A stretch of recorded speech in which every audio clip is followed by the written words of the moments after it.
Alright everybody, this is the HackerFrogs, and we're not doing a regular HackerFrogs after school session today. We're not going to be doing either of the two sessions that are regularly done on Monday because today's a holiday. So what we're going to be doing, Yasin Ramani has just subscribed on YouTube. Thank you very much for the subscription, Yasin Ramani, and welcome to the HackerFrogs. All right, so what we're going to be doing today is we're going to be doing two different free hacking exercises. As usual, we're going to be covering our VulNyx machines, but that's going to be in the latter half of today's live stream. But in the former half, we're going to be covering the EchoCTF Hack MEX challenges. And before we do that, what we're going to do is we're going to do a little hacking demonstration. This is going to be a walkthrough of the VulNyx Shock machine. So let's get ready for that.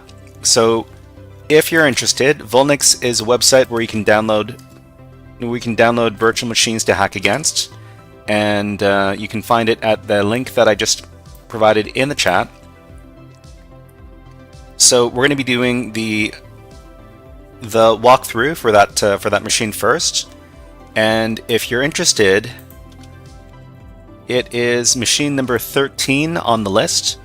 So what you would do to begin this challenge is to download the virtual machine and then put it on your own network, along with an attacking machine, something like a Kali Linux or some other attacking machine that you can put your own testing programs on.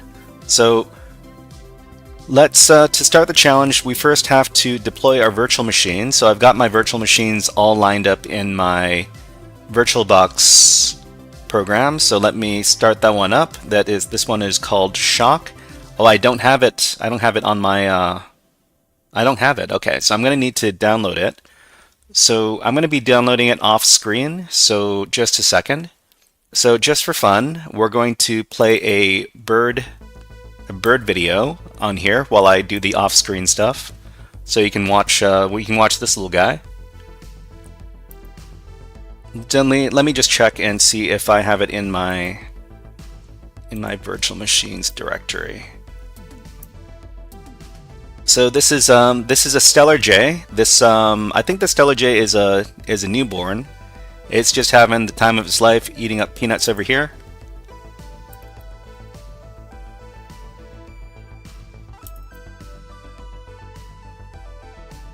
Okay, so I need to download the machine.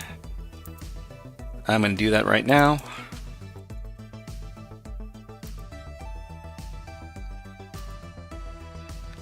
So it might take me a couple of minutes to download this machine and deploy it to my network. Apologies for the technical difficulties.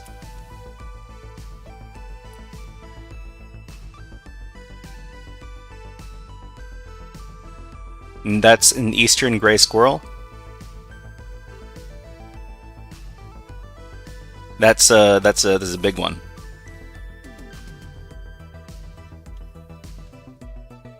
Let's see if we have another video we can put on while we are downloading. Here's another one. Let me just close this one out and bring the other one up here. This is a homemade bird feeder, by the way. It was made from some pieces of bamboo and a coat rack. So I just kind of do it yourself. Let's see. Okay, so the virtual machine is done downloading. I'm just going to put it in my virtual machines directory so I can deploy it to my network.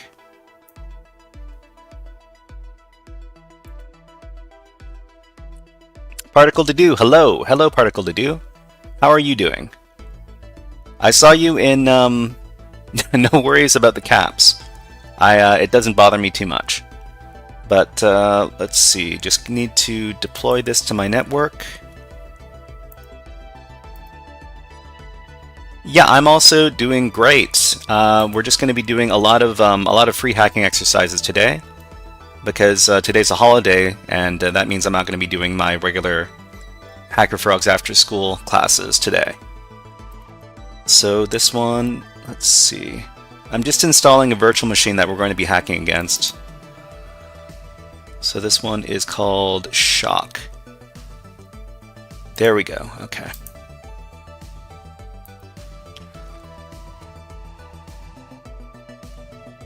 Yeah, Particle Doodoo. I saw you on Pebbles live stream. Pebble is he's much better at doing these hacking exercises than I am. He's doing challenges that are way more difficult. But yeah. But when he's not on, you can watch me, anyways. Not that we're competing or anything. Far from it. Okay, so I should have the machine deployed to my box. I just need to adjust some settings before I start it up.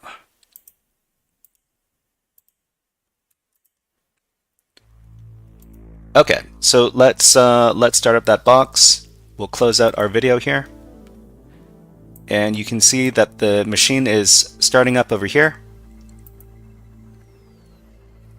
Just need to wait until it finishes initializing. Okay, so Shock is at IP address 10.0.2.53, so that's what we're going to be hacking against. So this is a live walkthrough of the Shock machine on the VulNyx website. It is machine number 13 on the website, and let us begin. So the first thing we like to do is we like to run our Nmap scans. So this is 53, I do believe. Okay. So we're running Nmap, and Nmap is going to let us know what ports are open on this server. We run it with T4, which means it's fast but not too fast. Very verbose output, which means that we're going to see output immediately after it begins scanning, as opposed to after it finishes scanning. So this is a very handy argument to use when you want to start scanning right away. We've got -p-, which means that all ports are going to be scanned against, and -s, capital C, capital V, to run common scripts and versioning information against any services that we find. So let's run the script. Let's run the Nmap scan rather, and we see that we have two services available on this box. We've got port 22 and port 80. So port 22 is running an OpenSSH server, version 7.9. It's not super up to date, but it's probably still not susceptible to any exploits. But the other port we have here is port 80, and this is an Apache HTTP server running version 2.4.38. Okay, so the first thing we'd like to do when we see that there's a web server is we like to do something called directory busting. So directory busting is basically checking to see if certain directories or certain files exist on a web server. And in this case, we're going to first run the derb directory busting tool. This is a very old tool, but the word list that it uses is somewhat unique, and it also has a very easy syntax, so you don't have to remember very much about running this tool. It's just derb and then the URL of the web server that we want to scan against. So we're going to run this over here, and we find that there's a CGI bin directory. So the CGI bin directory, along with the name of the challenge. And keep in mind that the name of the challenge is Shock, and it's a Linux machine. That means that this machine is probably vulnerable to what is known as the shell shock vulnerability. So what is the shell shock vulnerability? Well, let's become familiar with it right now. So first of all,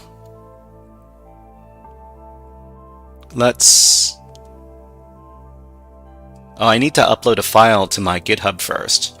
Okay, so just a second. Let's put the birds back on. So we've got some birds. I just need to do some uploading to my GitHub. This won't take but a couple of minutes, but in the meantime, please enjoy the birds.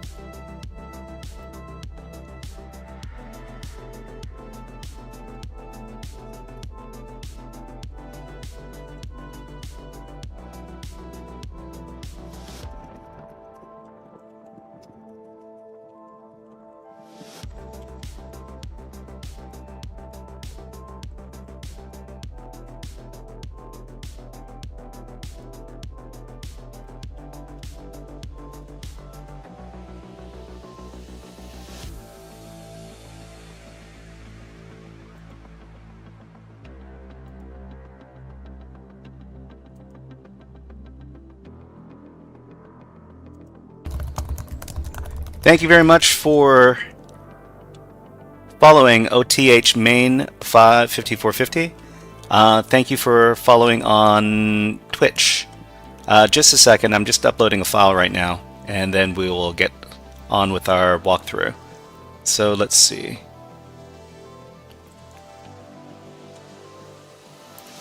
HackerFrogs, and then write-ups.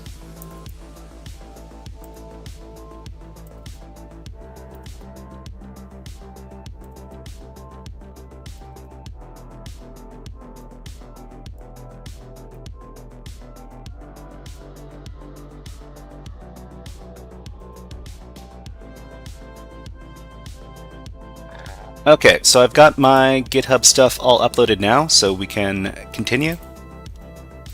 So github.com. All right, so we're talking about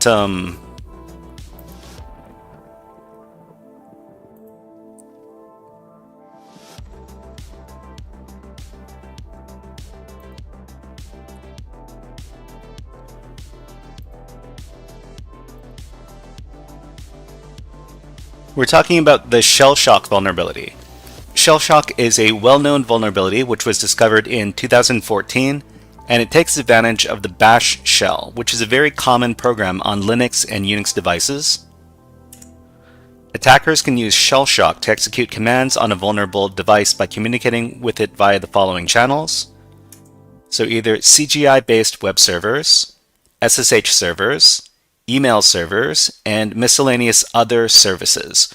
So there are many different services that can be attacked using shell shock if it is vulnerable to it. So the most well-known method of using shell shock is through interacting with a CGI script file located on a vulnerable Linux/Unix web server. So first of all, what we need to do is we need to locate the vulnerable script. So what we're going to do, because we know that there's a CGI bin file in here, sorry, it's not a file, it's a CGI bin directory, is we can try to find a file inside the CGI bin directory so that we can take advantage of the shell shock vulnerability. So what we're going to do is we're going to run GoBuster. So GoBuster is another directory busting tool. But this one is a little bit more powerful. But the big drawback about using GoBuster is that the syntax for using it is quite a bit more complicated than something like dirb. So in this case, we're going to look for the following file extensions. We're going to look for sh file extensions for shell files, and we're also going to look for CGI files. So these are both. And maybe we can also look for Perl scripts. So these are all scripts that are used by Linux. And if we can find one of these, scripts inside of the /CGI-bin directory, then we can take advantage of the shell shock vulnerability to attack the system. So let's run this script over here, and we see here that we've found one file over here. It's a script called shell.sh. So we can take advantage of this shell.sh file on the server and attempt to attack it using the shell shock vulnerability. So Let me grab my notes.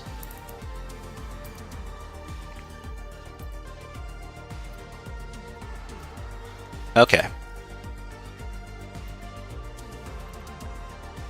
So the most well-known method of using shell shock is through interacting with a CGI script file located on a vulnerable Linux/Unix web server. The shell shock payload illustrated above uses netcat to connect to a web server's script file endpoint and injects the shell shock code into the user agent HTTP header. So we see here that we're running an echo command and we're sending this information to the server via netcat. So this is the HTTP header that we're sending over here to this shell.sh endpoint, and we're injecting into the user agent HTTP header over here the shell shock payload along with a command. So the command is going to be, on the second line, another netcat command is used to connect the attacker machine, which is this IP address on port 443. So we've got this command here, netcat. It's going to try to connect to 10.0.2.22 on port 443, and afterwards it's going to run the bin.sh shell. So what it's going to do is it's going to connect to the web server. It's going to take advantage of the shell shock vulnerability to give a command. And the command is going to be to connect to our attacker machine at this IP address on this port and open up a shell. Once connected, it's going to run the sh command to allow the attacker's shell access. So what we need to do first to prep for this attack is to go over to our terminal and run netcat. So netcat -nlvp 443 to create our netcat listener, and the netcat listener is going to listen for an incoming connection from the vulnerable web server. So when we send our shell shock command, the web server is going to send a connection to our attacker machine on port 443 and open up a shell. So let me copy that command, and then over here, this is the command we're going to use. So this is identical to the command that we saw in the slide, but I need to adjust this command a little bit because the IP address is different. So the IP address that we're connecting to is going to be 10.0.2.53.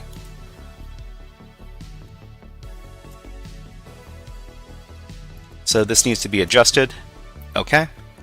So when we run this command, we're going to take advantage. We're going to connect to the web server's /CGI bin /shell.sh shell, and we're going to have it execute through shell shock, which is this payload right here, the netcat command that's going to connect to our shell, that's going to connect to our netcat listener that's listening on port 443. So when we run this, we see that the command doesn't come back immediately. That's because it's in the middle of execution. If we go over to our netcat listener, we see that we've received a connection from the web server, which is this IP address right here on this port. And if we ask who am I, we are the www-dated user, which means that we are in. Okay, so because we're in, I'm going to put on my voice changer and put on my scary hacker voice. Hi everybody, this is my scary hacker voice. I put on this voice when I break into servers, and I say I'm in, and that's what I do. And then I change my voice back. All right, that was easy. Okay. So what do we do after we arrive on web servers is what we like to do is we like to upgrade our shell a little bit. So because we've used a netcat shell to connect, our shell doesn't have very much. We don't have a prompt, and what we really want to do is we want to get a little bit more usability out of our shell.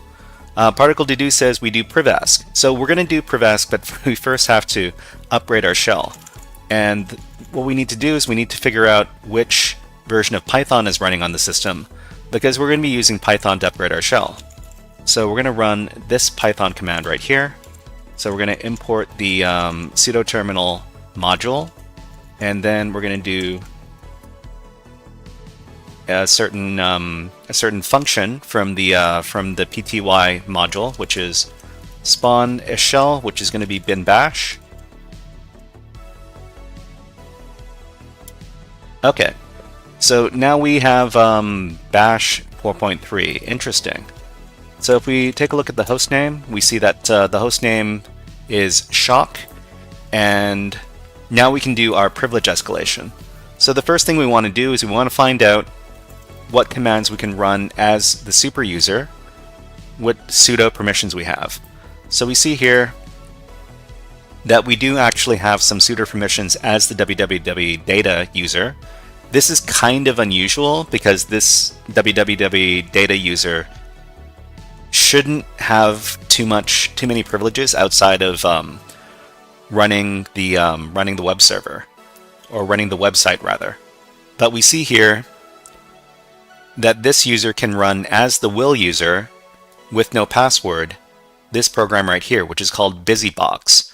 So you might be wondering, what is this BusyBox program? So I've actually prepared some slides for this to talk about the BusyBox program. So we're going to do some privilege escalation because we can use sudo with the BusyBox program. So BusyBox is a program which includes a number of common Linux/Unix programs, such as the lscd cat and sh commands. And since BusyBox includes the sh program and we can run BusyBox as sudo, we can escalate privileges using BusyBox's sh command using the command illustrated above. So this is just sudo and then BusyBox and then sh. So BusyBox is going to create a shell. So we can do sudo, and because we have to use it as the will user, we have to specify will over here, and we're going to run user bin BusyBox with the sh program. So what this is going to do is it's going to open up a shell as the will user, and then we can continue our privilege escalation. So we see here that our terminal has become a little bit wonky. But if we ask who am I again, we are a different user. So we're not the www data user, we're the will user. So if we go over to, I think I can fix my terminal if I use Python again. So I'm going to use Python one more time. Import pty, and then pty.spawn bin bash. Okay, so our terminal is slightly better now. So we're going to see that inside Will's home directory, we have the user.txt file, and this is one of the flags that we're looking for. We're going to skip this one, and we're going to go straight for the root flag. So once we become the Will user, we can also search and see if Will has any sudo permissions. And we see here that Will has the following sudo permissions. So user Will may run the following commands on shock as root. So with no password, they can run the user bin systemctl command. So what is systemctl? So let's talk a little bit about it. So systemctl is a utility program used for managing a Linux/Unix devices, services, and processes. For example, systemctl can start and stop services or list out all services on a system. But for our purposes, the only thing that we care about is that we can run systemctl as sudo. If we can run systemctl with sudo, we can interrupt its execution to open up a shell and obtain privileged access using the example commands above. So what we would do in this case is run sudo systemctl, and then in the middle of its execution, we can interrupt the program by running the !sh command, which is going to open up a shell. And because the program is running as sudo, then it's going to open up a shell as root for us. So let's do that. So we do sudo systemctl. It says terminal is not fully functional, and to press return. But what we're going to do is we're going to interrupt this. So we're going to do !sh and press the return key, and then we have a shell. If we ask who am I, we are root. Okay, so we are now root. So we can redeem this over here. What are you? I'm system root. Okay, so we are now root, so we're nearly finished with this exercise, and we just need to enter the root directory and then read the root.txt file to finish the exercise. So we're going to respect the VulNyx.com organizer's wishes. They don't want us to read these root.txt files on live stream or in the write-ups.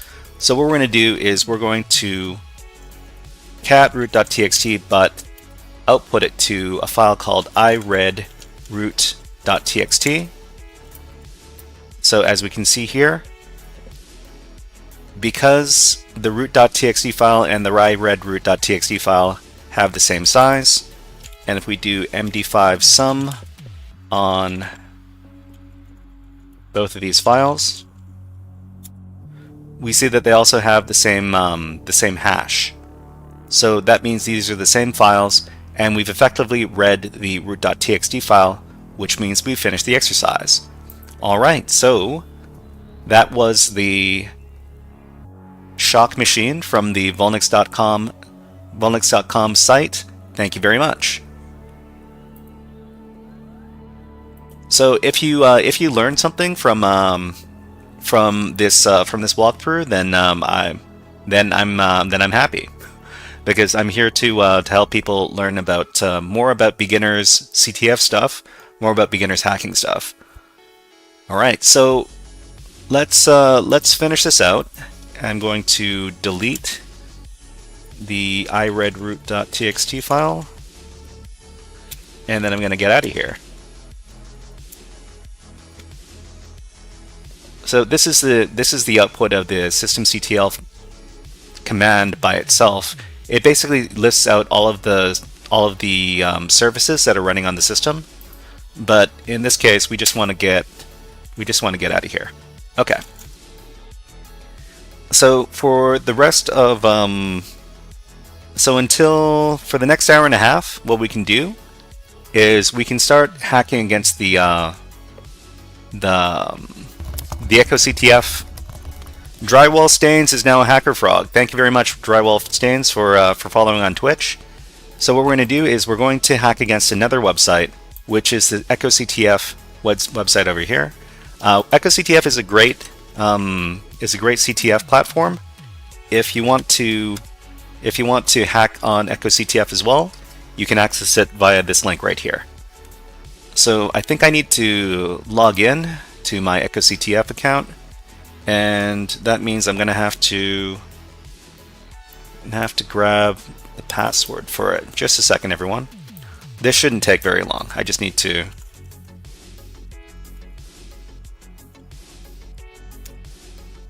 grab my password. So EchoCTF. On here, I am known as Shy Hat, and my password is this.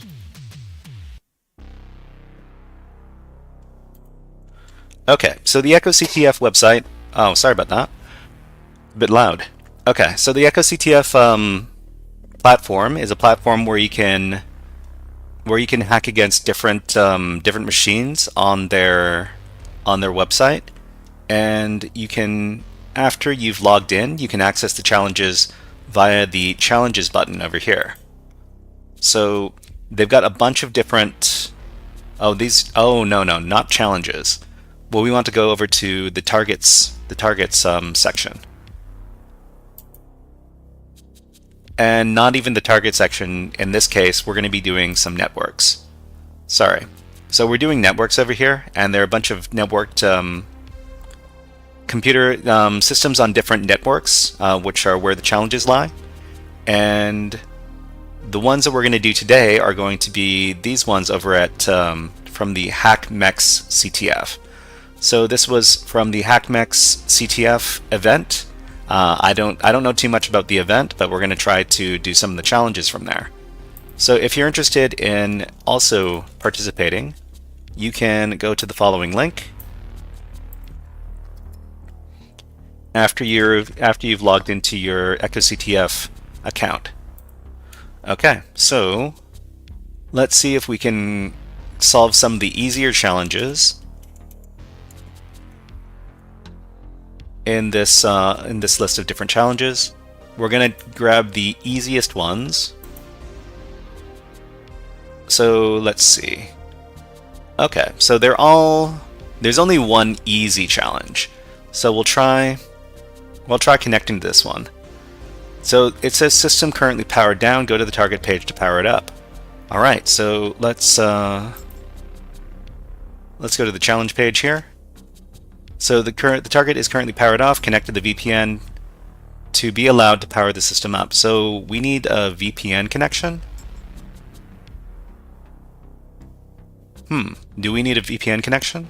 Let's try. Okay, I think I need to go to my profile and I need to do profile actions, and it is download. Okay, so I'm going to need to download my EchoCTF VPN key. Okay, so we've got our EchoCTF.openVPN file over here. Let's run that from our downloads directory. Okay, so let's go to the downloads directory. So we've got EchoCTF.openVPN. So we're going to need to use sudo to run the following command to connect to the network. So OpenVPN, and this one is going to be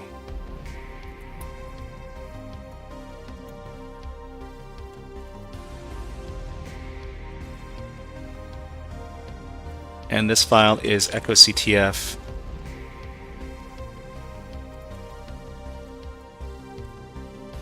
Okay, so when we run this file, we'll be connected to the EchoCTF VPN network. We need to put in a password, and we should now be connected. All right, so let's go over to the network over here, and we want to go over to the MEX network, and then we need to power the machine up.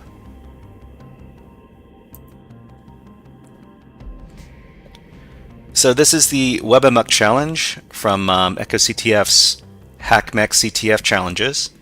Let's try powering the machine up. So this button right here, power up the target, and you're about to power up the target. Once booted, everybody will be able to access it. That's okay by me. So I just need to wait for a few moments while the VM spins up. Okay, it says it's now powered up, so we can refresh the page, and we see that we can connect to it on this IP address right here. So I'm going to copy this to the clipboard. Let's take a look at the instructions for this challenge. When you're ready to give up, just make sure you don't run amok. Run amok. So maybe amok is the name of a file or some sort of executable file. Not sure, but we see here that we have 4 flags that we need to find on the system. So we need 2 from the system, 1 from the environment, and run for getting root. Oh, this is a rootable system. That's kind of unusual because most of the time the challenges on EchoCTF are not rootable. But let's try starting the challenge. So first of all, we need to discover some services and find some flags. So over here, what we can do is we can run our Nmap scan.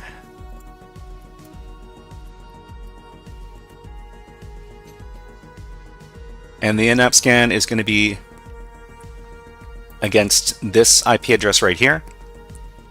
I'm guessing that we're not going to find anything but a port 80 on the system, or maybe a port 22 as well. So let's scan the system. We found 2 ports. So we got port 80 and port 22. So my guess is that we have to find the SSH credentials on port 80 and then log in using port 22. So that's just my guess. I know that these 2 services exist, so I can start enumerating the web port. So the web port is going to be on port 80. Of course, we can manually go over to the website at this IP address. And it says website under construction, check back soon. So this is the landing page over here. If we go over to the page source, this absolutely doesn't help us, because this is all we have. Okay, so where can we go from here? So really quickly now, we can check and see if there's a robots.txt file over here, and that's not found on the server. So this doesn't exist. We're going to have to do some more enumeration on this web server. So we're going to go over to another tab, and we're going to run dirb. So dirb is a very quick web app scanner that we can do to see if we can find any directories that we can bust on through. So we're not finding anything. These scans are going to go much slower because we're interacting with this web server through a VPN, which means that the latency is much greater than that of the systems that we're accessing directly on our own network. The other thing I'm going to do is I'm going to run a Nikto scan, and Nikto is a common web app vulnerability scanner that can find some low-hanging fruit vulnerabilities for us. So we're just going to run it against this this IP address over here and see if we can find any low-hanging fruit vulnerabilities for us. Maybe, maybe not. So we found an account directory, an admin directory.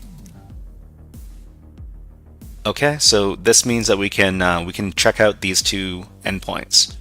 So back on the web browser, we can go to the account endpoint.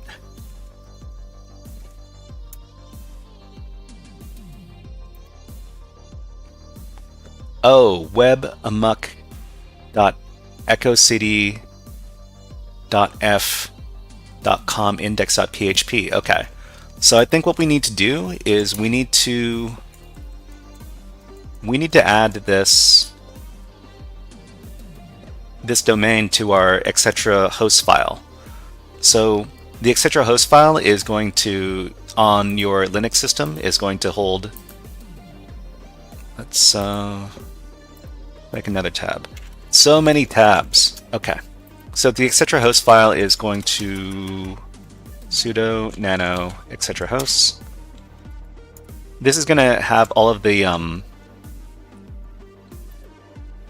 domains that are mapped to different IP addresses on the system. So if we can map this to a specific domain over here, which is webamok.echocity.f.com over here, and what we need to do is we need to get the IP address. So the IP address is going to be this right here. So I've just copied that to the clipboard. And we're going to add this to our etc host file, which means that this means that we're tying this domain, webmmuck.echocityf.com, to this IP address right here. It also means that this can resolve when we're doing web requests, rather. Okay, let's save this out, and let me copy this one more time because we're going to be using this quite a bit.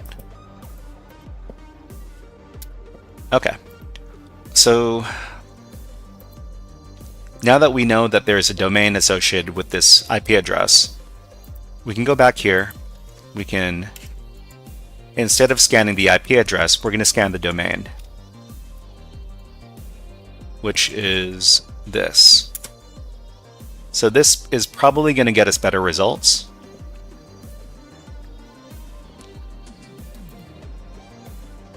We've got account, we've got admin. We're still scanning on with nmap. So what I'm going to do is I'm just going to get out of this, and we're going to do, what do we want to do?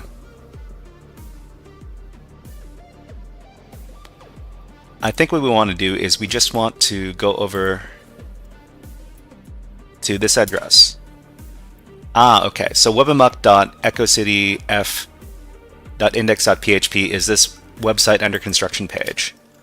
So the website under construction page,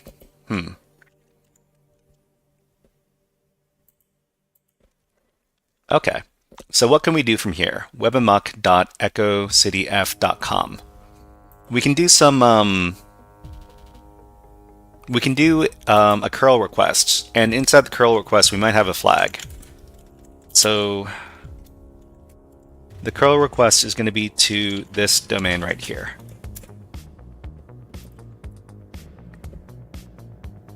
We've got a session cookie over here. We don't necessarily get a flag, but I think we're on the right track.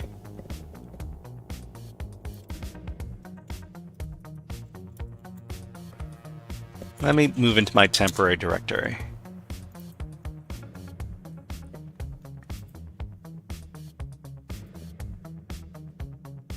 So nothing super interesting from Nikto so far. We've got some different accounts. We've got an account endpoint, an admin endpoint, a framework endpoint, an include endpoint. So let's try looking at these different pages on the website. So first of all, there was an account endpoint. The account endpoint comes back here. There was an admin endpoint. Oh, this is a login page. Okay.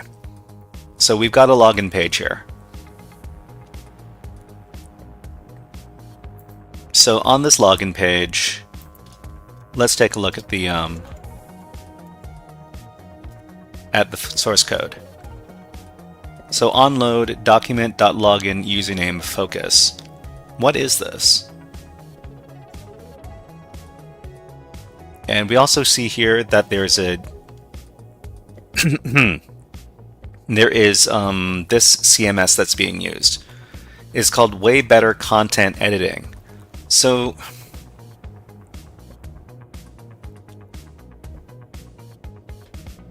username, password.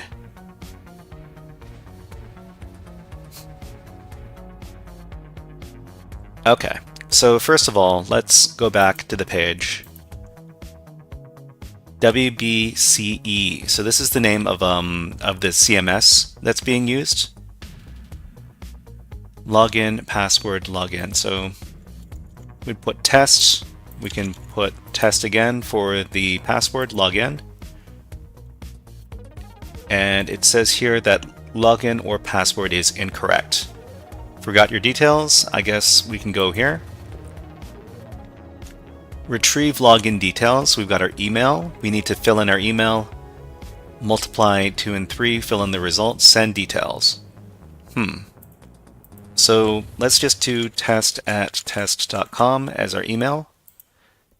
2 multiply 3, so that answer is 6. And we can send the details over here. The email that you entered cannot be found in the database. Oh, okay. So we need to enter a valid email in order to reset our password.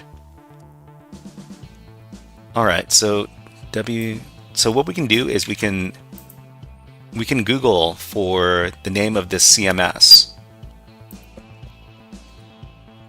And we can look for default credentials.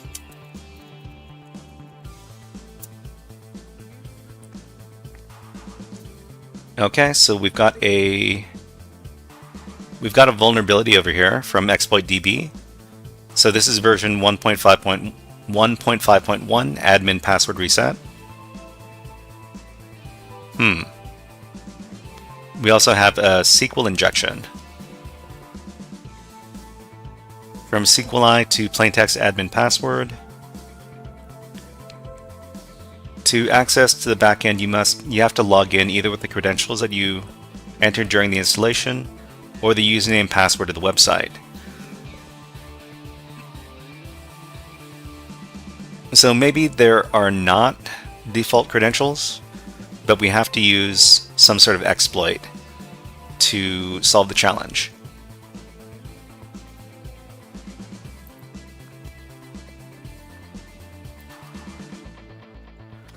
So here we've got a Python script that is used to reset the admin password.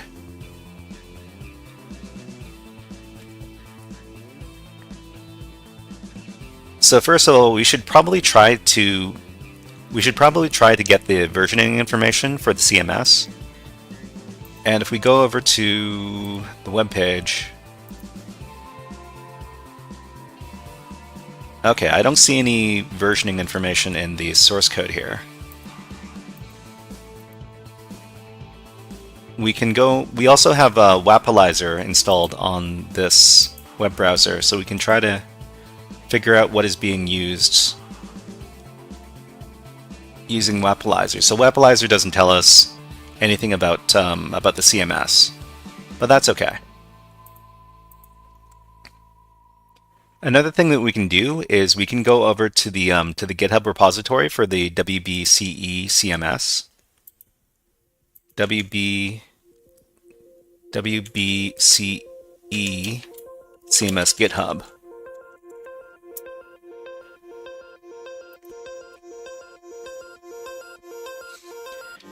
And then we can take a look at what is...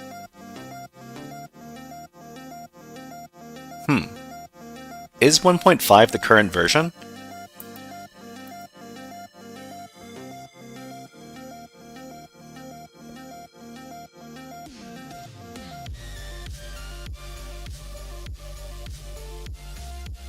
Okay, so let's take a look.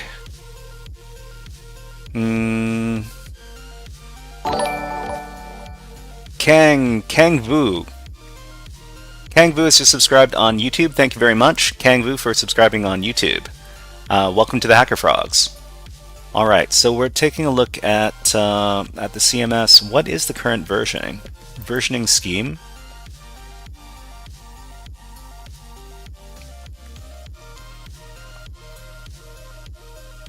Okay, so I think the current version is 1.6.3, and the vulnerable version that we saw from the exploit is 1.5.1. So we could try using this exploit, and it might work. So we might as well give it a try. So we can just copy all the Python code over here, and then create our script. We see here that we've got a bunch of different pages we can look at. We might investigate some of these if the exploit code doesn't work. So let's nano, and we'll call this one. Let's just call it exploit.py. But first of all, let's go into our temp directory, and then create a file called exploit.py. Paste in all the code. Let's examine the code over here. So we need to supply a URL, which is Oh, the forgot. Okay. So we need to paste in the domain, and the domain is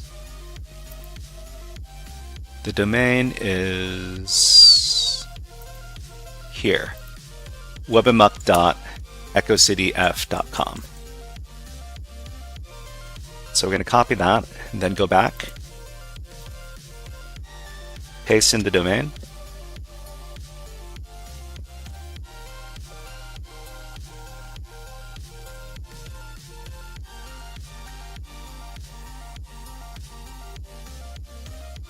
and I think the endpoint is admin login forgot. Okay, so we've fixed the domain over here, and I'm pretty sure domain, you have to catch all emails. I used Namecheap's domain controllers to catch all emails and redirect to specific mail address feature. Oh, okay. Geez. If we need to capture emails, I think it might be a little bit too complicated for me, because I've never really done stuff like that before. Maybe we should check your email. You're probably going to receive plain text password which belongs to the administrator.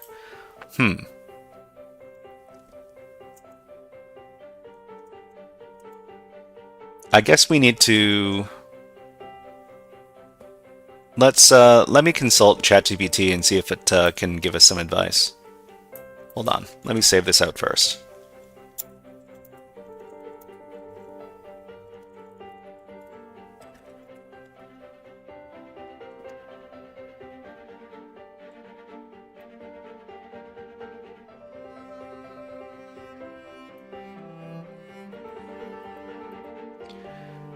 Okay, so that means I need to log into ChatGPT.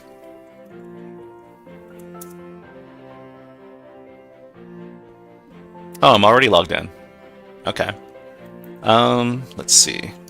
This is in a Python script for exploiting a CTF challenge. Pebble, hello! Let's see, there aren't any emailing ports open. If it is vulnerable to SQLi, though, you might want to dump the database with a tool like SQLmap. Oh, okay. Well, I mean, no. The email is going to be, it's, what this script does is, it's going to take advantage of the password reset.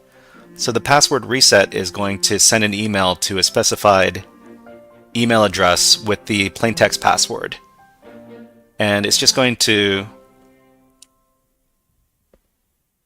But I mean, I'm not too sure if you actually need to have an email port open on the server in order to send the email.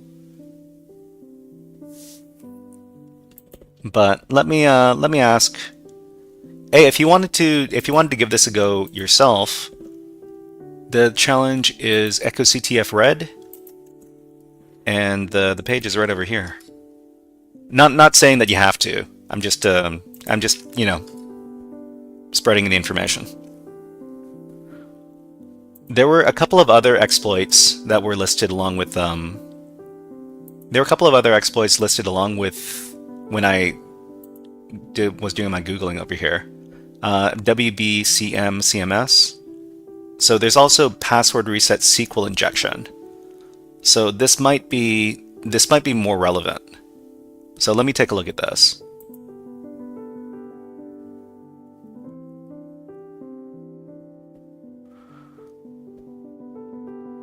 Warden Arden says, "Ooh, nice. Yeah. Well, I mean, if this works, it's nice." Let me take a look. So if you want to see what I'm looking at, you can also open it up on your own browser over here. Let's see if it's really that easy. So impact, recommended actions, coverage.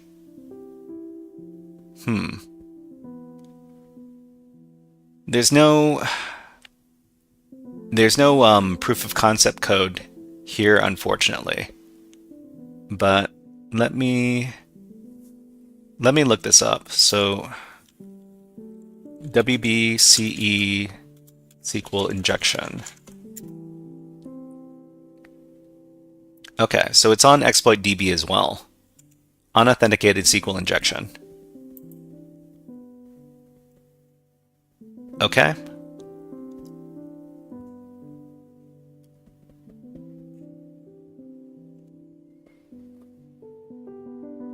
So what are we doing here? So we're sending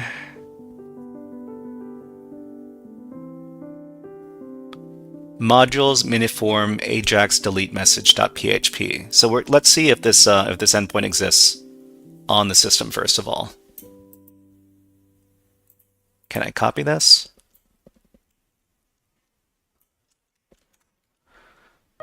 Okay, so let's go back.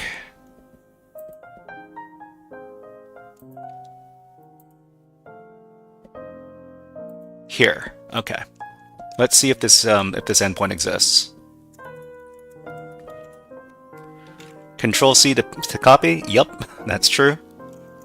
Okay, let's see if this. Okay, so the endpoint exists.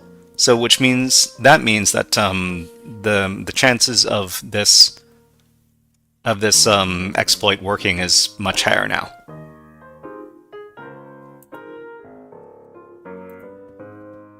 So we can get out of here.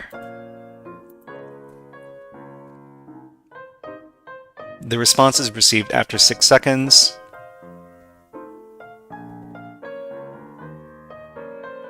Unauthenticated SQL injection.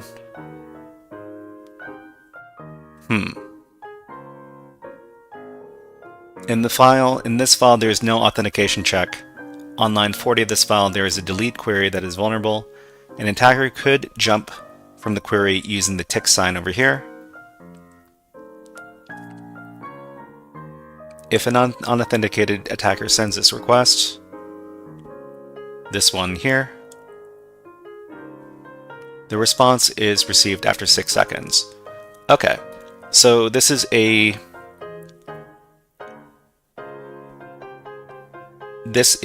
what is it called again? So this is a type of blind SQL injection. It is also time-based. So what I want to know is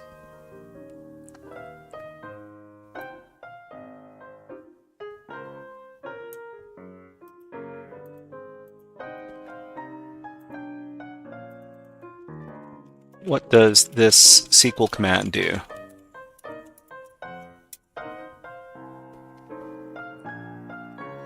So this SQL command is structured for a SQL injection attack attempting to exploit the delete action in the URL parameter. Okay, specifies the table that the attacker is attacking, adds a where clause, selects from is an attempt to perform a time-based SQL attack, tries to cause a delay by making the database execute the sleep function. These parameters specify the record ID and column to target. The exact effect of these depend on the backend SQL query processing them.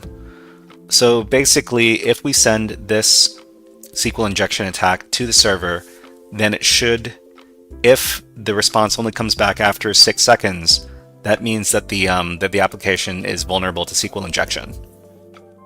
So let's give it a try. Should work unless they're patched. So this is all predicated on the fact that this software is version 1.6. If it's not, then it's not going to work. But let's try sending this request. So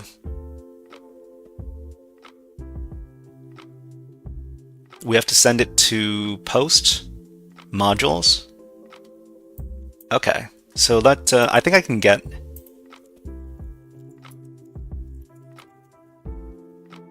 Let's do this in curl. Now, there's a PHP config file.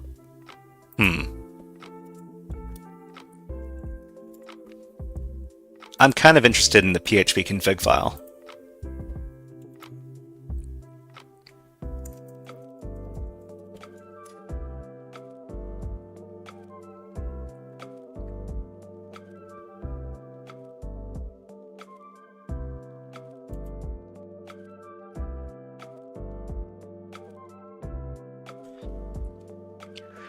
Hold on, everybody. I have to take a sip of water. I'm coughing a bit.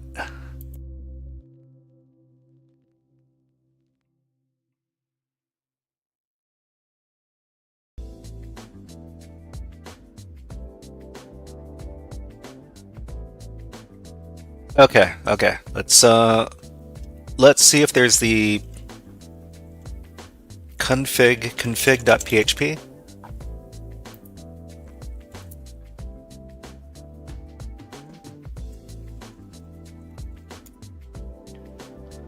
Okay, so the config.php file is here, but it doesn't output anything. So let's try out our SQL injection.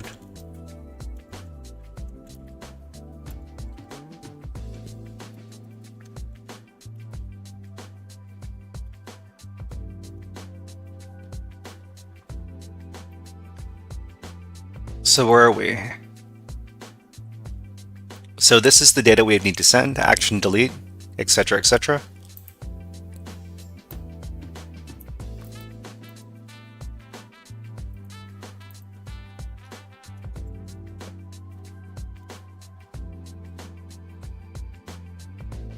Is there anything else we need to include in this curl request? I don't think so.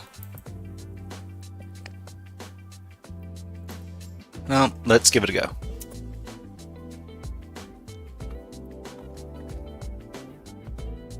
Okay, so it is delayed. So if we send this 1, 2, 3, 4, 5, 6, and then it comes back. Okay, so this is probably vulnerable to SQL injection. So how do we turn this into... So we could probably use SQL map to try to dump out the database. I haven't worked with SQL map in a while, so I need to refresh my memory on how it works.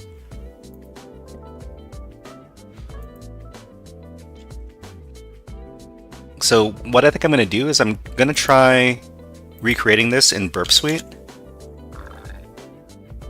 because an easy way of doing SQL injection is getting the request inside of Burp Suite so that all of the details are in there. So I'm going to start up the Burp Suite, and I'm going to start up the Burp Suite browser and try triggering the SQL injection there.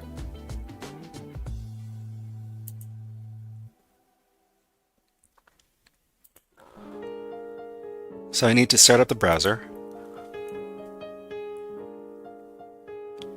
and then I need to go over to the relevant endpoint, which is this.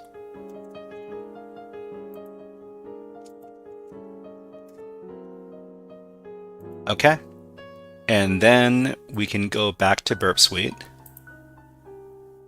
and look at the HTTP history, and then send this to the repeater.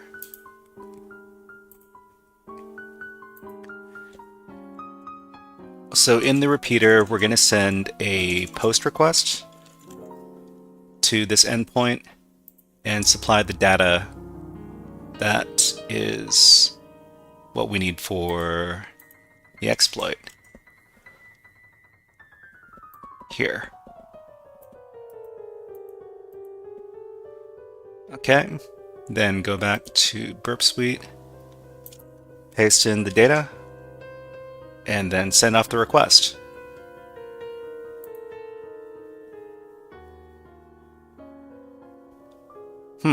This didn't work. I think I need to change up my headers over here. So let's go back here.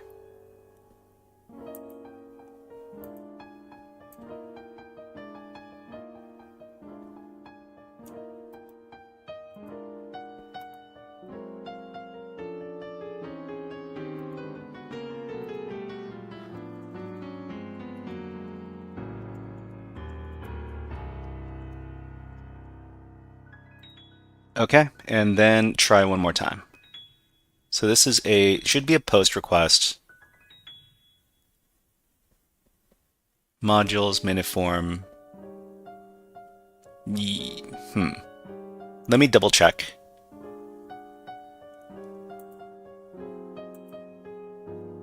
Modules, miniform, Ajax, delete message. Okay, yeah, that should be it. Okay, let's send this off.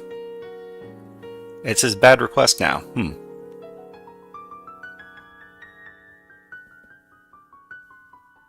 Did I send...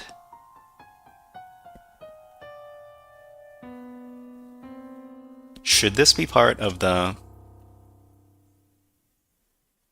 Let's see, body parameters, action delete. This should be the right one.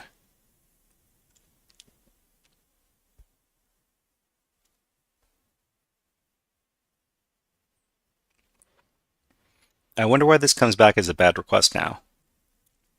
There must be something wrong with the inside here. So this is the correct... This should be the correct host, and this should be the correct endpoint. Action delete. Let me take a look at...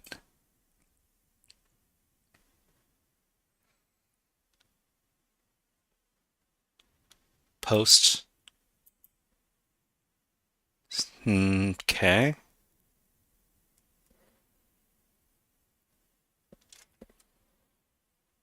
Maybe, man, I'm not sure.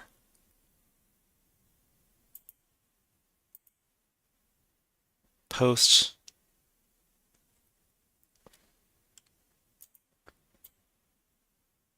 Let's ask ChatGPT if it sees anything wrong with that. Maybe there's something super obvious I'm not getting.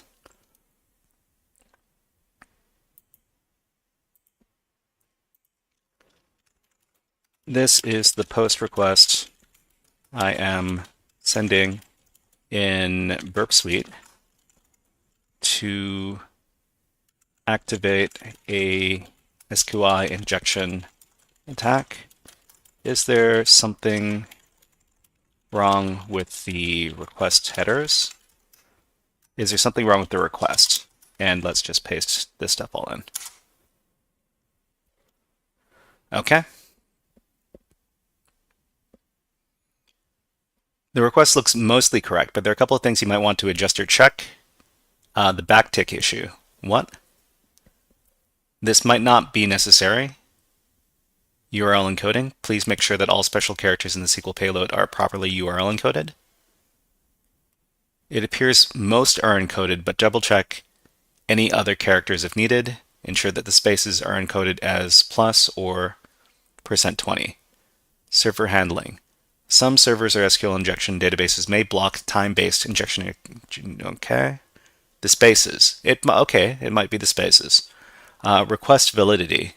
The structure of the SQL injection payload should match how the server expects data. Okay, so I think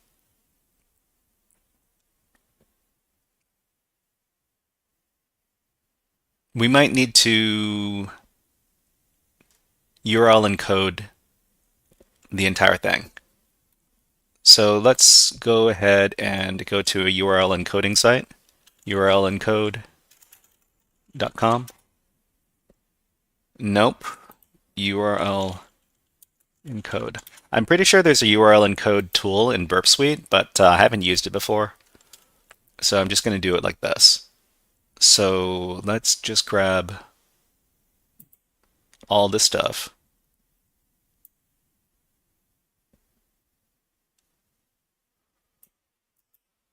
And then just copy. Wait, can I do URL encode from...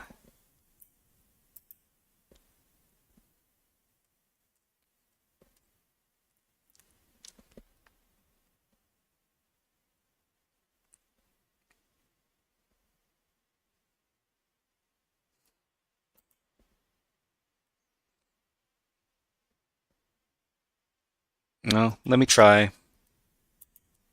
URL encoding on that site first. Okay, so this is the command, and then we encode, and we get this. Wow, it looks very different now. But let's just copy that, and then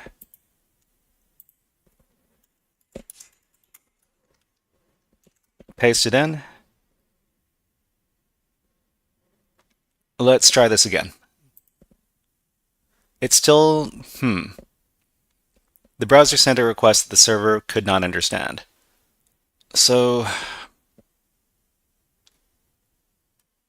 URL encoding made the situation worse.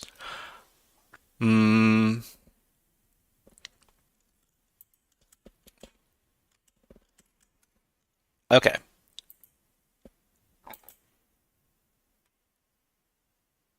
This still says that it's, do I need to wrap everything in quotes?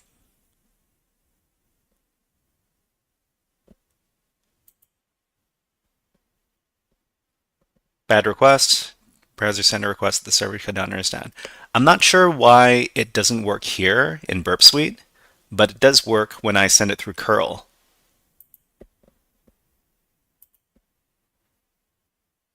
So let's just, so this works if I send it through curl. There must be something,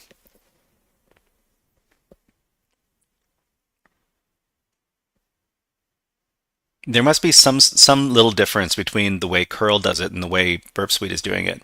Otherwise, I'm not sending the data correctly, and there's something I'm missing from there. But okay, what we can do is we can work with this, and we can see if we can get SQL map working. Maybe we won't use Burp Suite.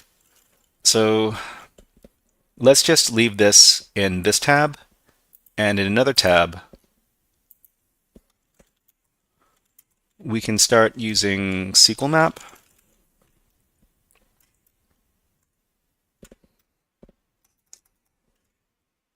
And SQL map,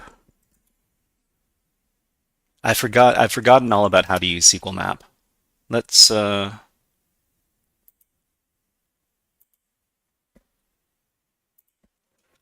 if we have the SQL injection payload above, how can we use SQL map to try to dump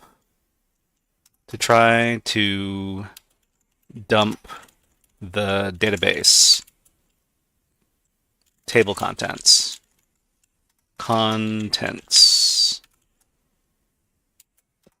Hopefully it'll give us some sort of syntax. Okay, prepare the request. Prepare the request. Save your Burp Suite to a file. Okay, so because the Burp Suite request isn't working, we're not going to be using it like that. SQLmap.r request pb db record table dbs. If SQL map detects a vulnerability, you can use the following command to dump the table contents. Okay. All right, so here we're not using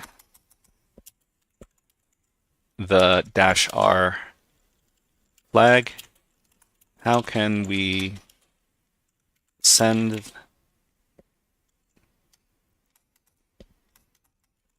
the SQL map command without it?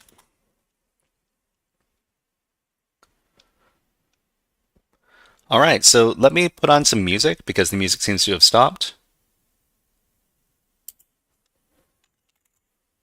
And let's do some Mass Effect.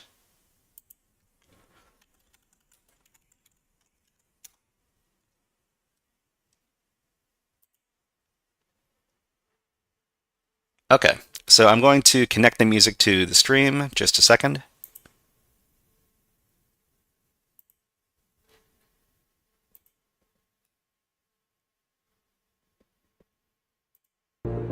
Okay, you should be able to hear it now.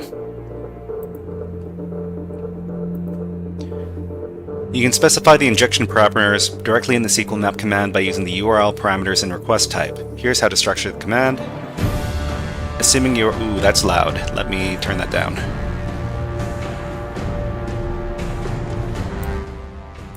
Okay, less loud. Alright, and the payload is this, then the SQL map command would look like this. Okay. So let's copy that and try it out on the terminal.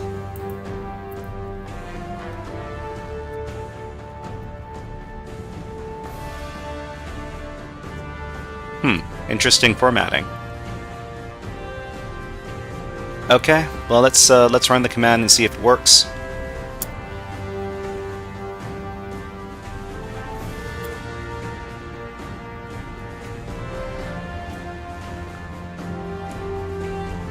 Doesn't use encoding, something else, way easier. Well, I mean, if it works, it works. There seems to be a continuous problem with the connection to the target.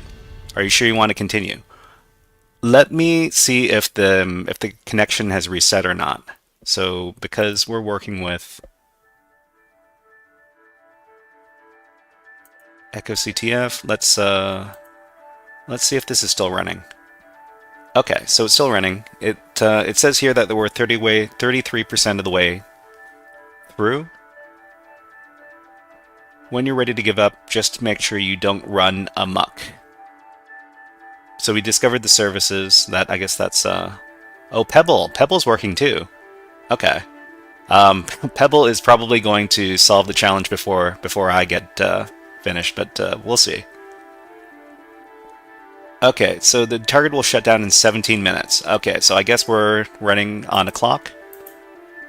You sure you want to continue? I'm going to say yes, we want to continue.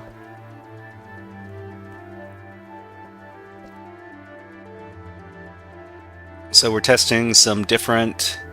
So it is recommended to perform only union tests if there is not at least one other potential technique on. Do you want to reduce the number of requests? Let's just say yes for right now.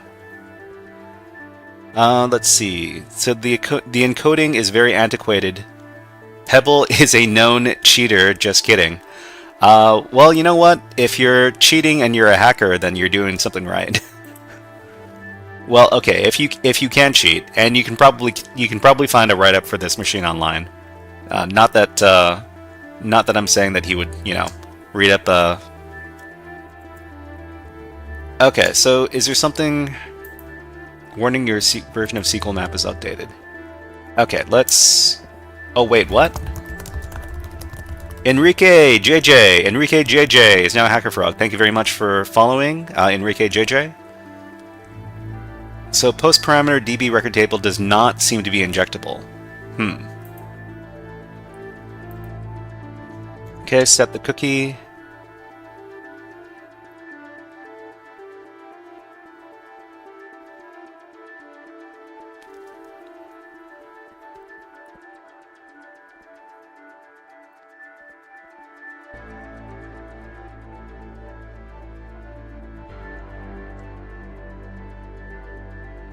It's recommended to perform only union tests.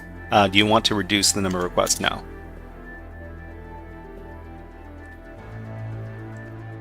So we're just going to wait for this a little bit.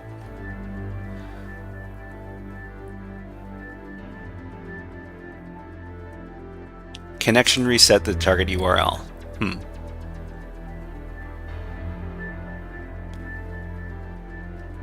Okay, so this didn't quite work. I'm gonna try and see if I can get this working. So ajax delete message.php.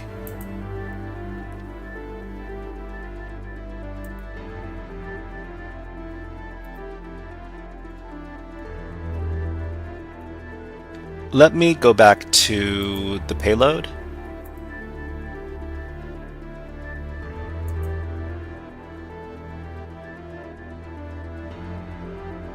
Sends this request, okay, over here. Host localhost. Does the host need to be localhost? No, I don't think so.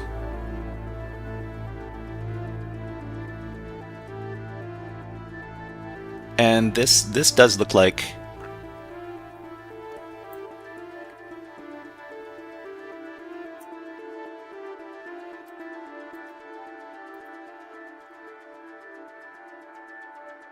back to Burp Suite.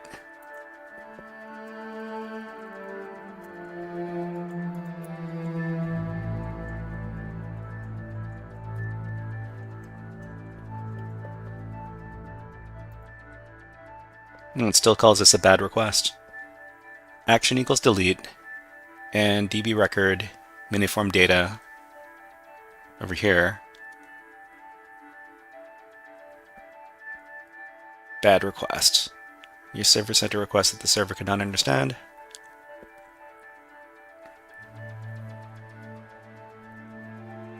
Man. Okay, so let's take a look at the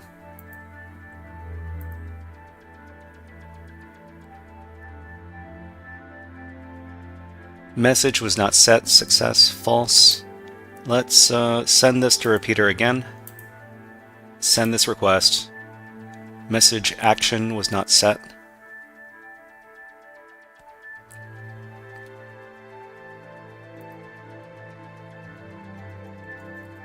Okay, and then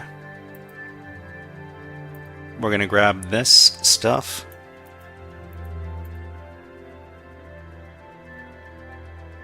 Feels like I'm... Let's send this... First we'll just send this as a post message. As a post request. And for data we're going to send tests. Maybe the parentheses need to be... Warren Arden says, I would leave it because you are the local host. Oh wait, you're Cali. Yeah, so we're Cali, we're just... Okay, so the post request came out okay, but... we need to change this. Insanity says, maybe the parentheses need to be URL encoded. Okay, well... Let's choose URL encode as I type, and then let's paste in the payload. This is the payload.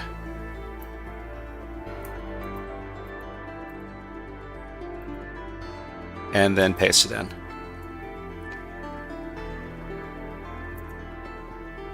Well, it didn't URL encode it. Okay, let's just send it.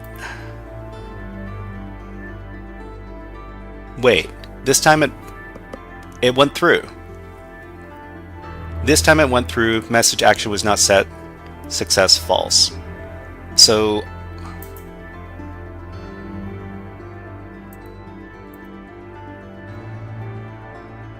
over here,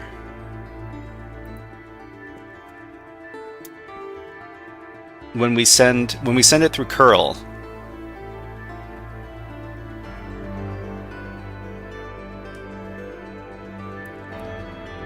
we don't receive any content.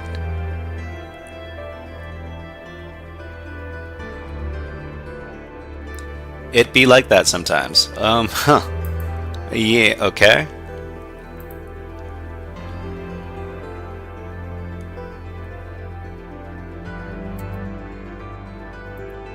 But here we get this response, message action was not set, success false. Action delete, action was not set.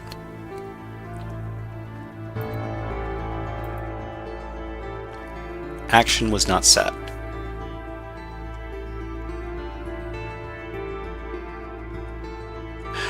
I'm not sure.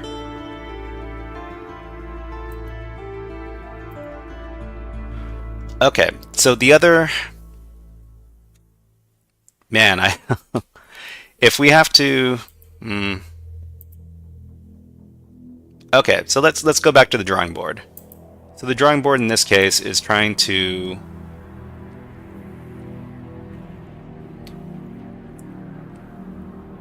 Assuming this is your URL.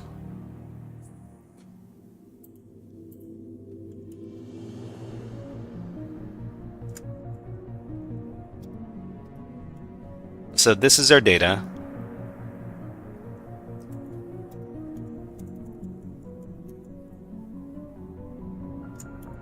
The parameter is DB record table. Maybe I need to put this in quotes. So this is the endpoint, for sure. The data is going to be action delete and all this stuff over here. Wait, this is not the same payload. Action delete and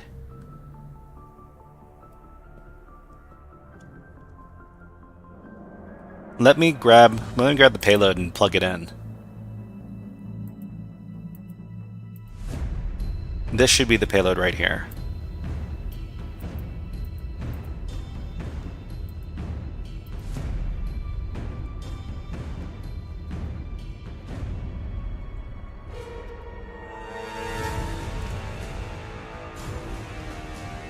Okay, so let's delete this payload and put in the other payload.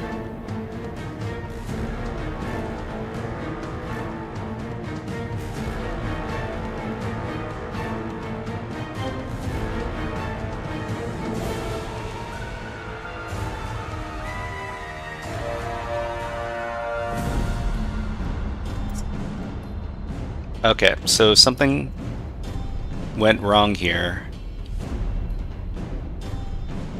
I think it's because we're using the wrong quotes. So sometimes there's a big problem if you try to use single quotes versus double quotes inside of... Okay, this might work out a little better.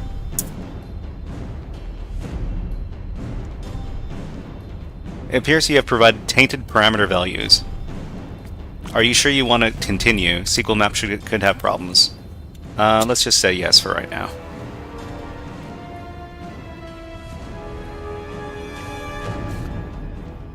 So use the cookies it wants to use, that's fine.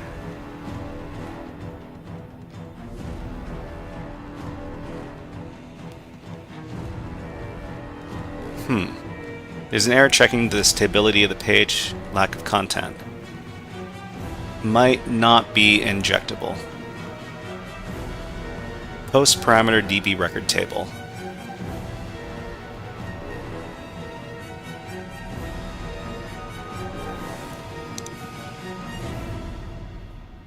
So we've done yes and yes so far. It's going, whether or not it actually finds anything, not sure.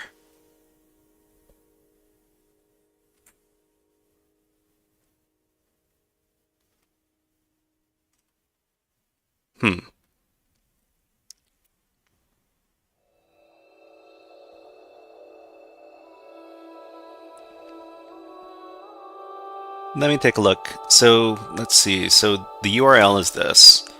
The data is this. The parameter is the DB record table.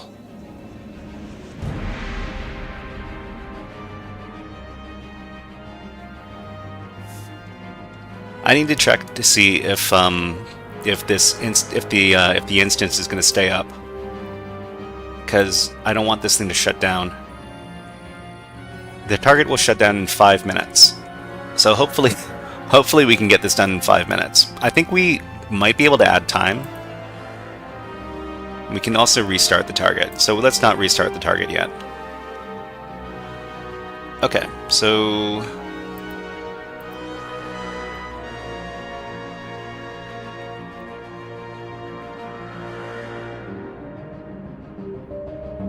still trying.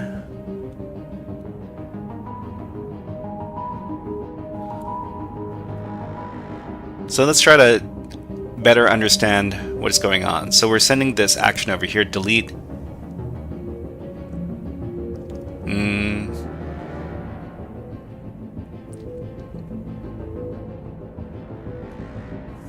Okay, so we're just going to leave this running for now. I'm going to go back to ChatGPT and see what's going wrong with that Burp Suite post parameter.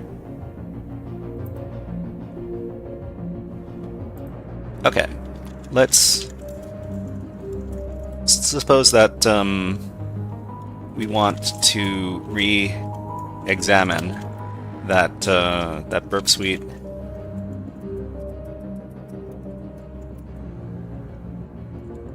post request. Please give me that request in burp suite repeater formatting, where the post request data is blank.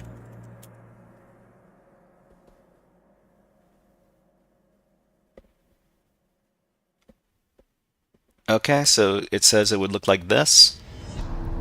This will leave the post body empty, allowing you to adjust and test different payloads directly, right? Yeah, so this is the data. Warden Arden says the pressure is on. Your infosec job is gonna go to Pebbles. If you don't make it happen, then you're out on the street. You know, he might have solved this already.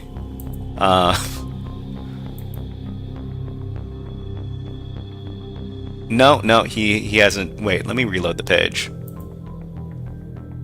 Oh, you haven't yet. Okay, no worries. Oh, you've got a shell. Okay, you're probably, man. You're gonna have to let us know how you got. I can't get SQL map to work for me right now. Considerable lagging has been detected in the connection response.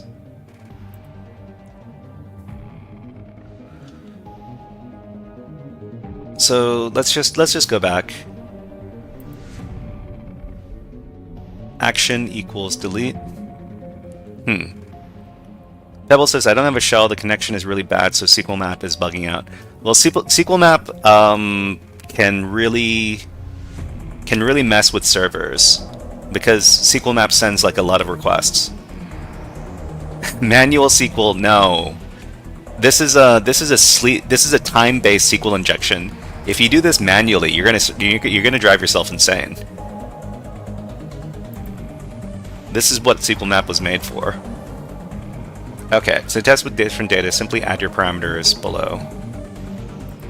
So, if this post request is sent to an API endpoint,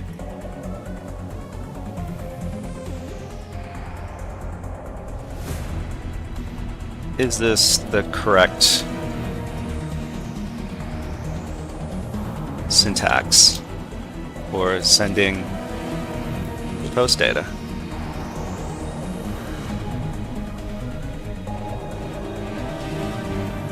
Okay, yeah, so everything's fine.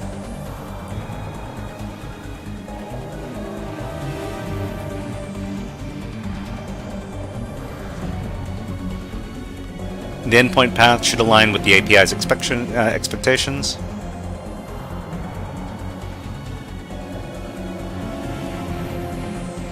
Make sure that the content type matches.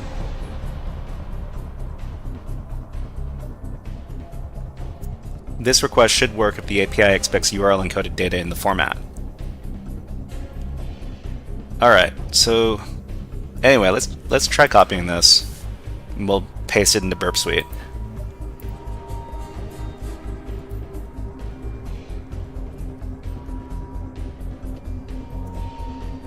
And then send that thing off.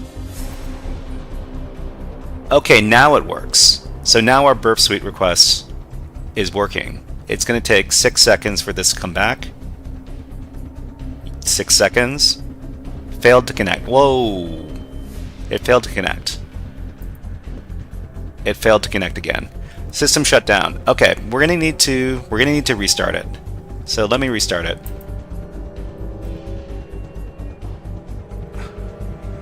Restart target. Not allowed to spin target, cannot be spinned. Let's reload this.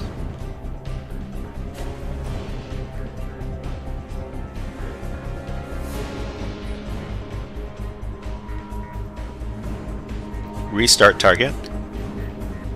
Okay, we're queued for restart. Target will shut down Whoa, it had an hour time limit and we took the entire hour? Okay, so the IP is different now. Is it different now? 160.236.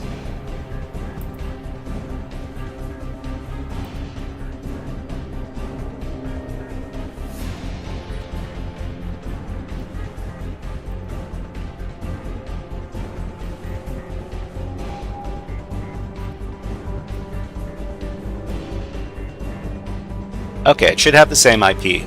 The IP is the same. All right, let's we can resume testing against the target. But this is not going.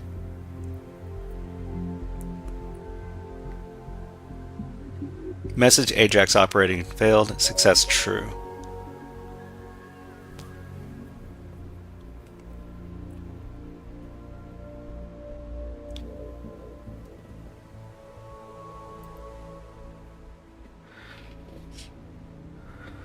Okay. Okay.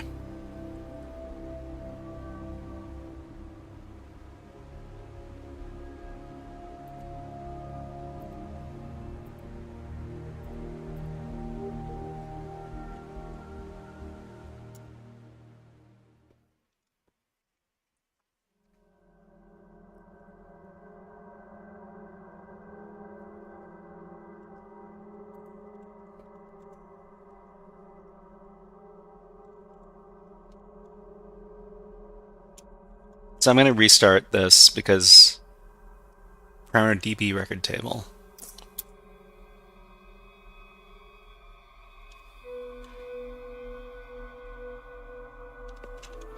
Let's try this again.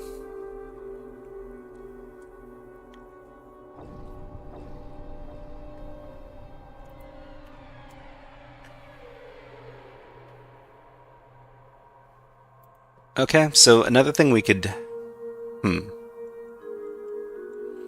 well, we definitely know that we don't know that the SQL injection is the way that we get in, but it's probably the way we get in. DB record table, Boolean base blind. Okay, so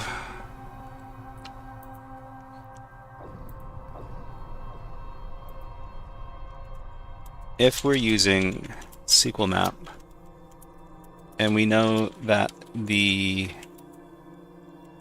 injection type is time-based, how can we specify that in the SQL map syntax?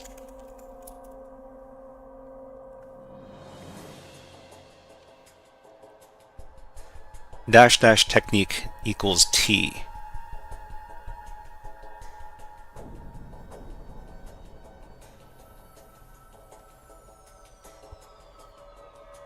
Okay, well, we can go ahead and try this.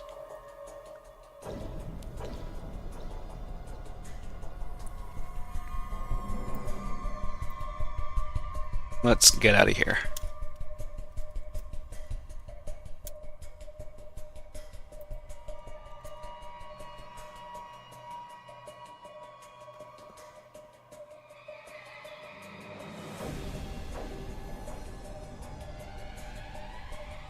Now we're having problems connecting to the target. Let's continue.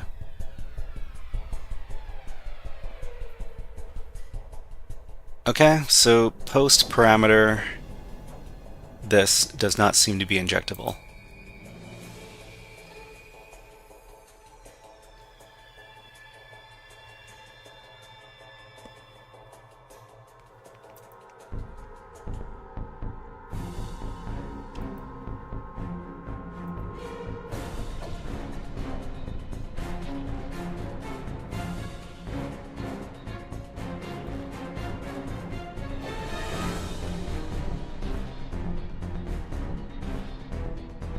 Everything. This payload should go through. It works with curl. You know what? Maybe I should ask.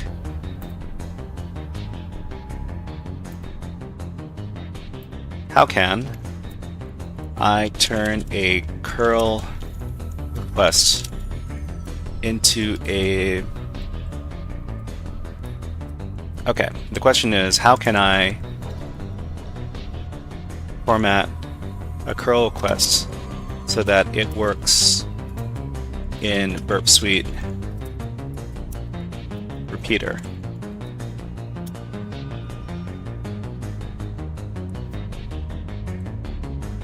Okay, so the example curl command, translate curl to HTTP request format.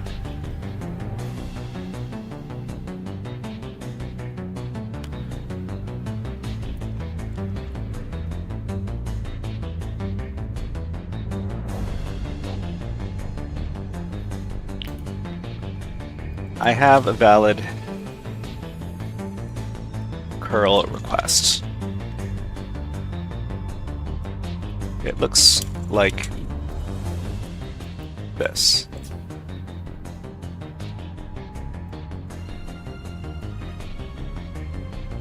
I want to format it so that it works for Burp Suite repeater. Okay, and then let's get the curl request.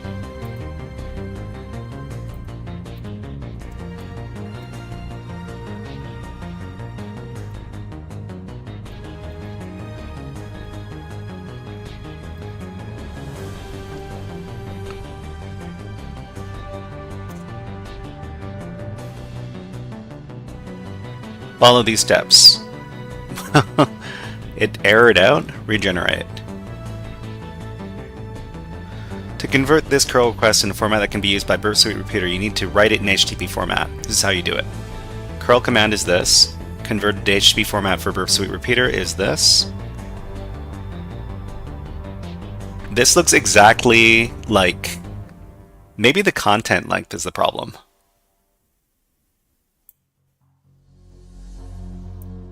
Request line, headers.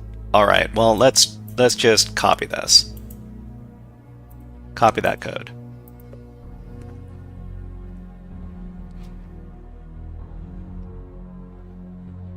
Okay, let's go back to Burp Suite.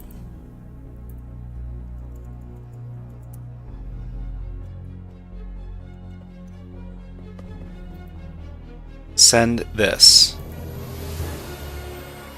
Why is this not working?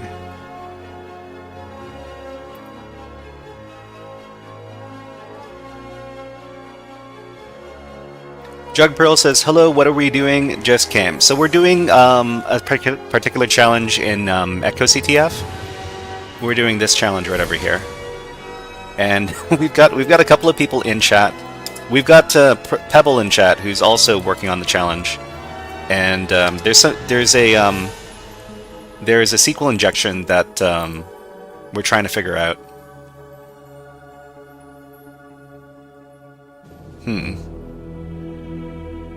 If you Jug Pearl, if you want to, this is hell. Well, I think Jug Pearl, if you want to join in, you're welcome to try. But I think it might be because of the amount of requests we're sending to the server is it's starting to buckle because we're sending too many too many SQL map requests at it.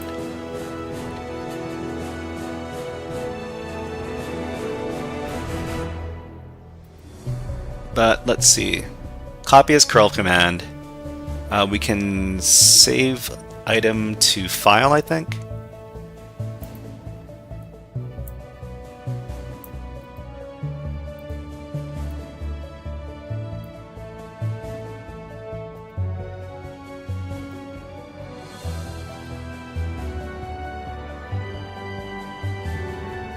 Save item.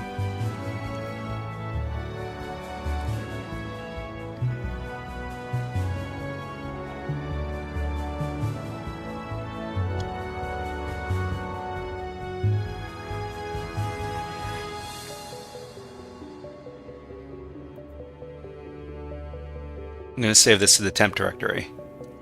Request SQL request .txt.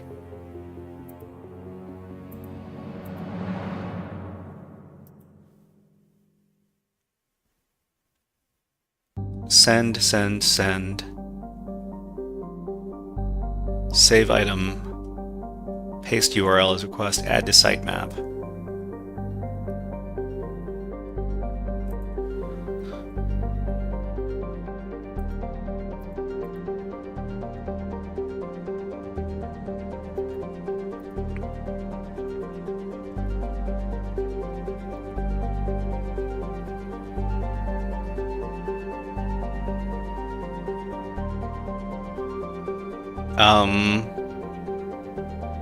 Man, I don't like this. Okay.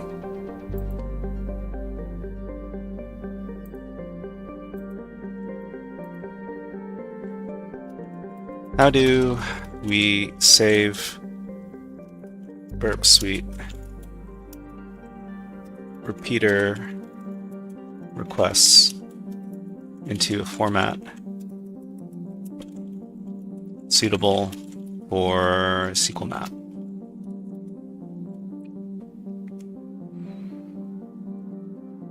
Okay, so extract the key information.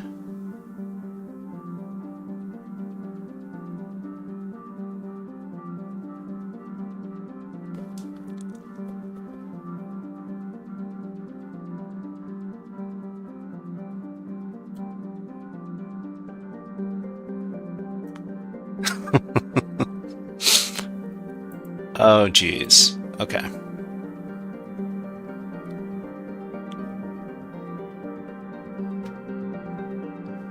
All right, so let's check up on the machine to make sure it hasn't fallen over.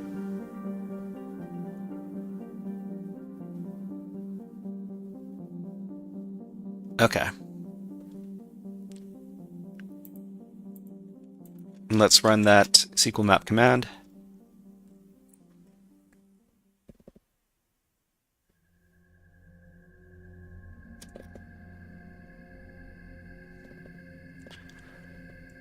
Before we run this command, let's fix up the formatting.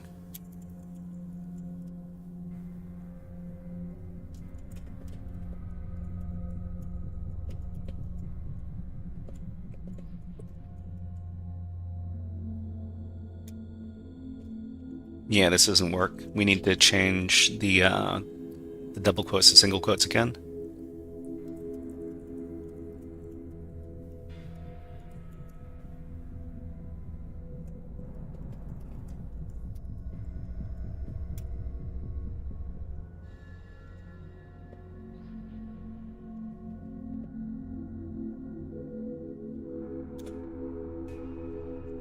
Okay, you know what? Maybe we can get rid of the injection.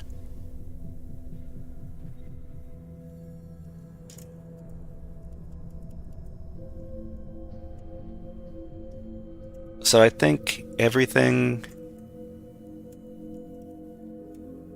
from here until here is the injection string.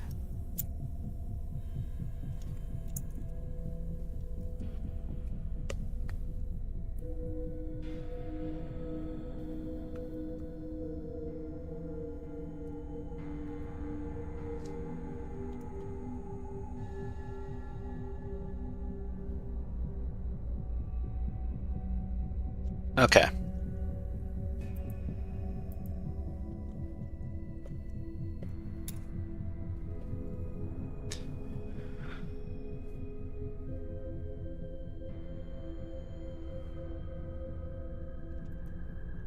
I think we might have to do this manually. If we're doing this manually,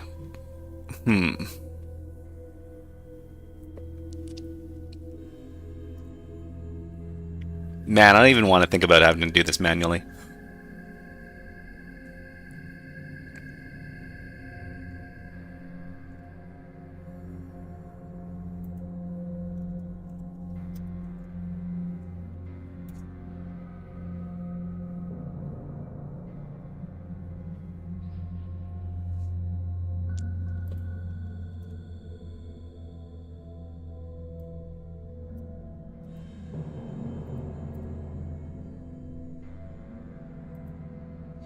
Jugbro says, can you show the original request in burp without your SQL query being injected, please? Yeah, I can certainly do that. So the request in burp looks like this. Just send that.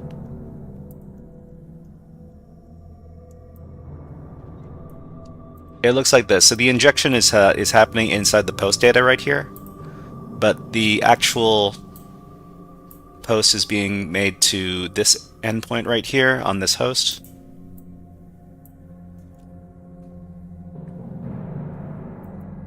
For some reason, the injection string doesn't work if we're sending it. If we're sending it by Burp Suite, it doesn't work. But for some reason, when we send it by curl, it does work.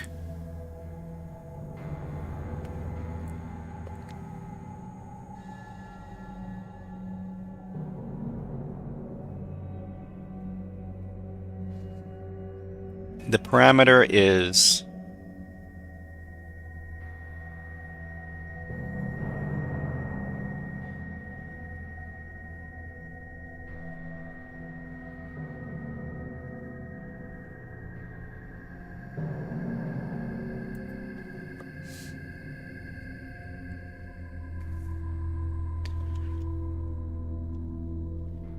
anyways,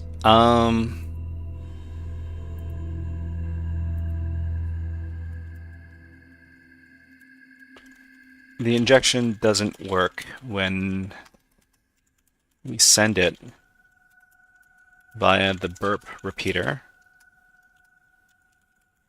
but it does work when we send it via curl.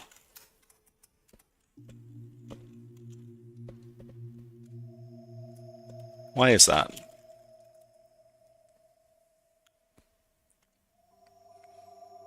Okay, difference in headers. Some web servers or applications may treat requests differently based on the user agent header, but we changed the user agent header. User agent curl, right? Content type.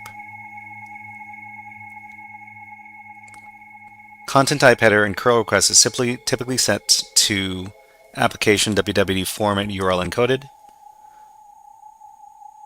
Make sure that the content type matches. Parameter encoding. Your payload contains special characters like plus, right? Okay, these are URL encoded in Burp Suite and Repeater, but sometimes these characters can be misinterpreted or incorrectly encoded in Burp.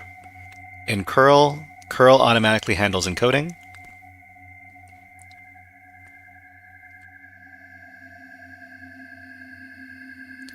Session tokens are authentication tokens. If your curl request includes cookies or authentication tokens that were not manually set in Burp Suite Repeater, the request may not be properly authenticated. Request method post versus get.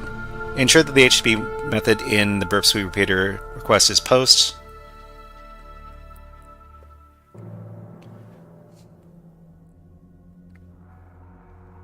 Burp Suite interception or proxy settings. Difference in URL encoding between request timeout or delays. The time-based SQL injection relies on the delay. Burp might have different timeout settings than curl. Try increasing the timeout setting in Burp Suite. Try increasing the timeout settings in Burp Suite. Project options HTTP timeout. This will ensure that Burp Suite waits long enough to observe any delay from time-based injection. This shouldn't be it. Okay, so first of all, we need to make sure that the user agent and content type match. User agent and content type, these match.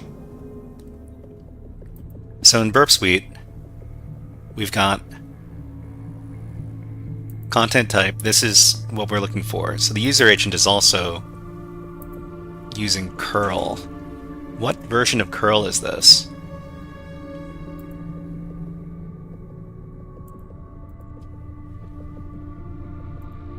So curl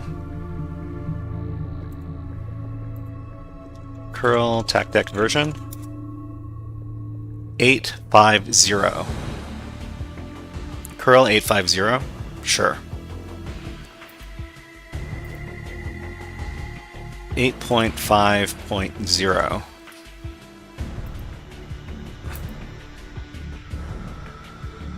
Content length. User agent, host.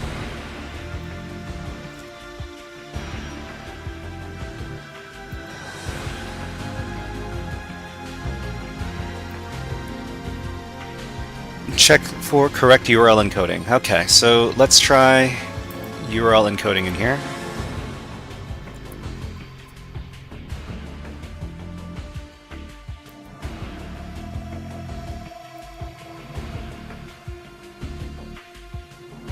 So how do we encode this? Anyways, I'll just do it manually. So copy this, and let's encode it.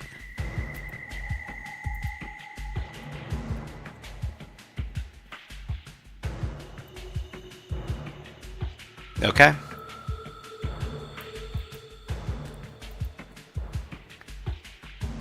Then go back to Burp Suite.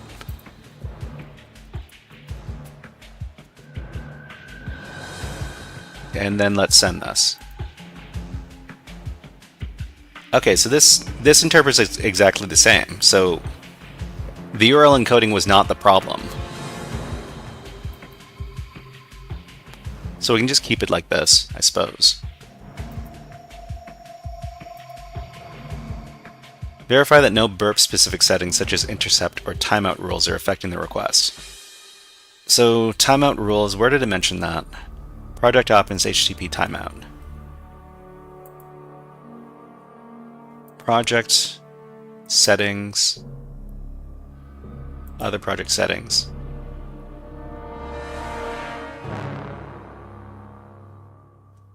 No, what? Where are settings? Project settings.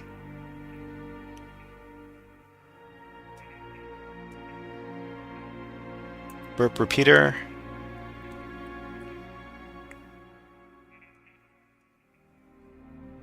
Maybe we have to use HTTP 1.0. Maybe that's Okay, let's get out of here.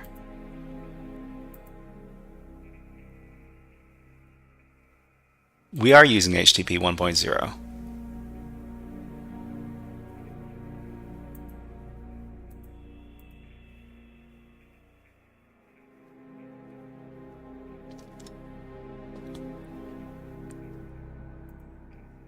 Not sure what's going on.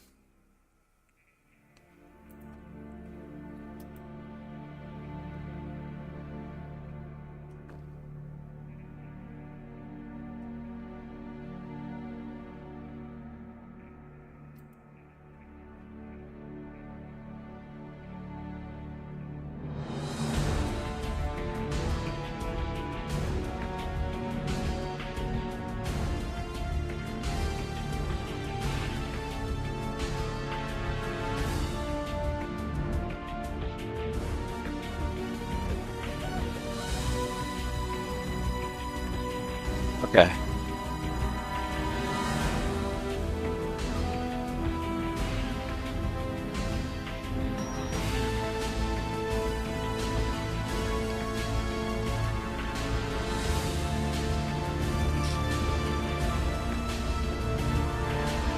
The average headshot for this machine is something like 10. I want to say it is something like 20 hours or something. That's pretty. So okay, everybody, it's we were planning on doing another. We're planning on doing another challenge today. So we might stick a pin in this because we don't seem to be getting anywhere. We're gonna switch over to what I hope is an easier challenge because I don't want to spend my entire stream doing the same challenge. We've spent, I think we've spent like an hour and a half on this already. But the other challenge we're doing today is the VulNyx Mux challenge, which is available on the VulNyx website over here. So just so we don't, just so we're not stuck in a rabbit hole for this entire stream, let's do this challenge now. So that means that I'm going to start up the challenge on my VirtualBox network.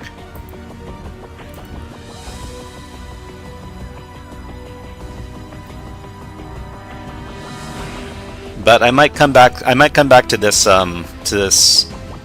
EchoCTF challenge after dinner or something tonight, because this is really bugging me. Pebble, if you manage to finish the challenge, please let me know. But where's the Mux challenge? The Mux challenge is at IP address 10.0.2.52. So let's do let's start that challenge. Once again, this is the Mux challenge from VulNyx. Hopefully, it's easier than dealing with that other challenge. And I can shut down Burp Suite.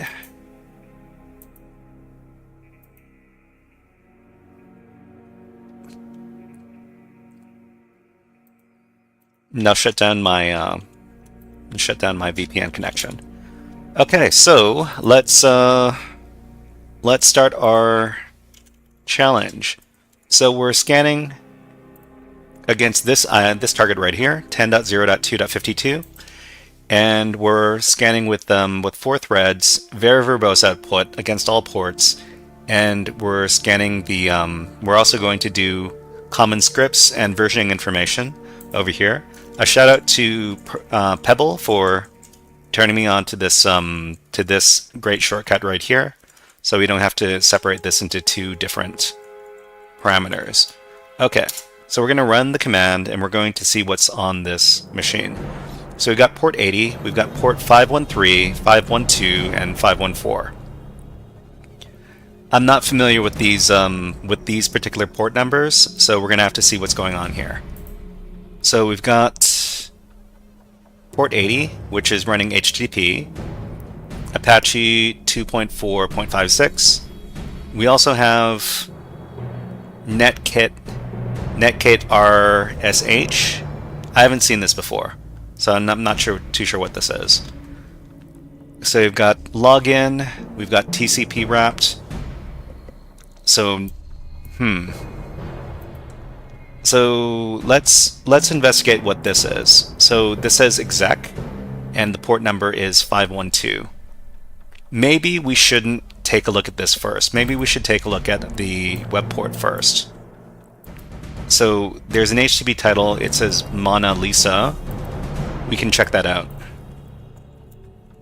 So we can first run a Nicto scan on it. So Nicto, and this is 52. And Nicto is web app vulnerability scanner. It'll get lots of low-hanging fruit vulnerabilities for us if they exist. We can also run derb, which is a web app directory busting tool, 2.52. So we managed to get index.html and server status. So we don't, that wasn't very fruitful, but we can also do a GoBuster scan. So GoBuster scans are they're a more powerful type of directory busting tool. And in this case, we're going to look for a bunch of different file extensions. So we could go ahead and look for zips and txts and maybe JS, PHP, zip. Nope, we back. We could also look for XML, or what else could we look for? HTML. So this is a good start. Let's see if we can find any of these on the web server. Okay, so we'll just leave this running for now. And we can manually investigate the site over here. 10.02.52.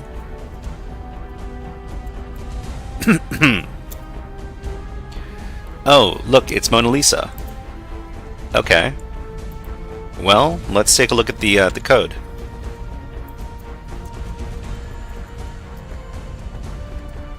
So, Mona Lisa, is that a clue? Is Mona or Lisa a user on the system?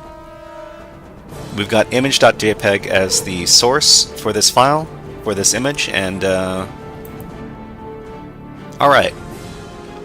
So next, let's go over to Hack Tricks.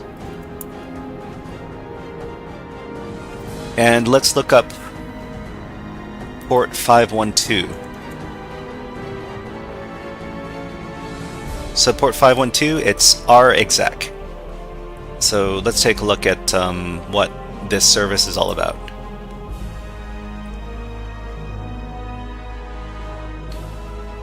So rexec is a service that allows you to execute a command inside a host if you know valid credentials, username and password. So we can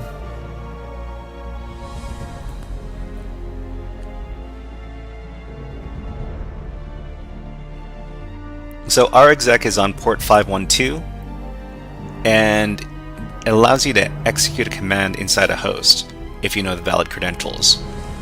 Can we access this from the web? So if we go to 512,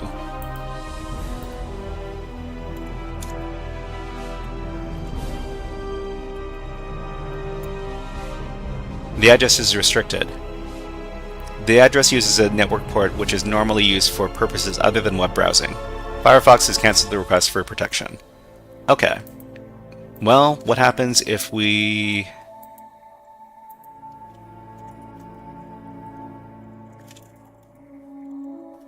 What happens if we use curl? 10.02.52? Port 512? Okay. Receiving HTTP 0.9 when not allowed. Curl. Let's try netcat. So netcat 2.52 port 512. Where are you? Where are you?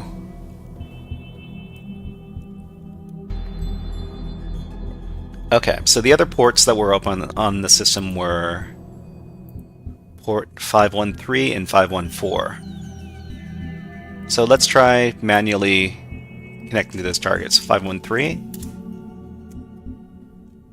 Okay, so we're going to wait a little bit to see if some sort of banner loads up. Help. Nope. And 514. 514 just sends us back. So 512 is where are you? 513 is it's reported as some sort of login, and 514 is TCP wrapped. Mona Lisa. Maybe if we parrot this back. Oh no, I hope this isn't one of those steganography. Okay, let's try downloading the file and see if it's some weird steganography challenge.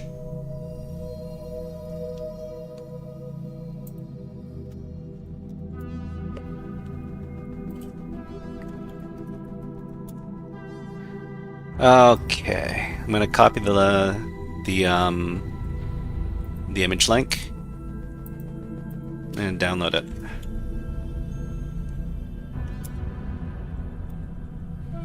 EXIF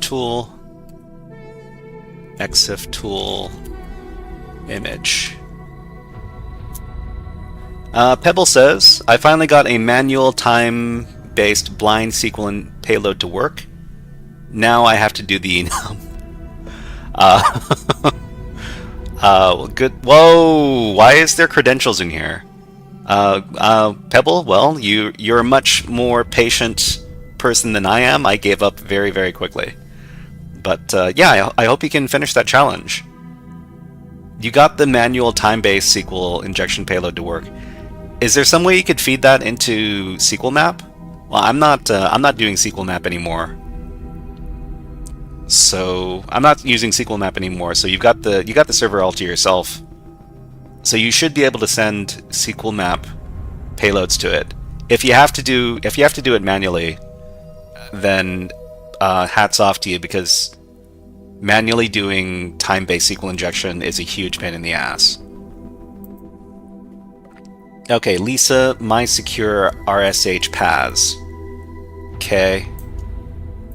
Man, this is a bit disappointing. But let's echo that out into a file called Lisa Creds. HackerFrogs for life, Cybernerd Dante. Welcome to the stream. And let's do a little hack the planet.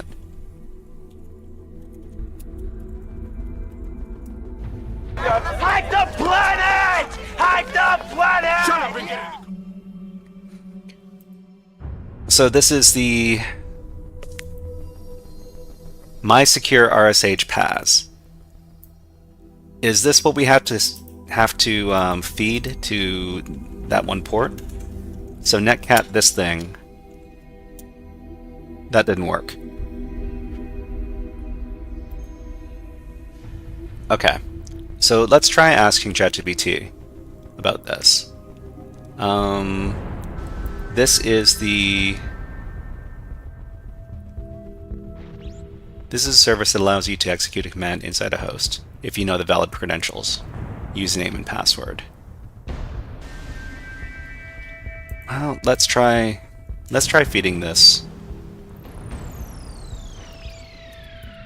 Where are you? Let's echo this out. And then feed this to netcat.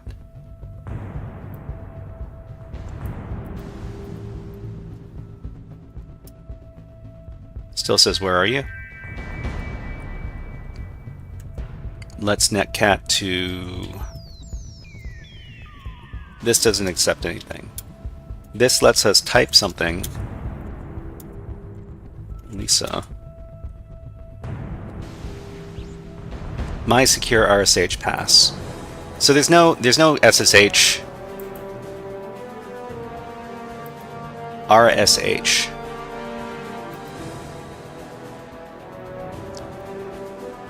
Louvre Museum. Go Pucks. Hello. And welcome to the stream. We're just doing the VulNyx machine over here. It's called Mux. And I'm not sure why it's called Mux, but that's a funny name.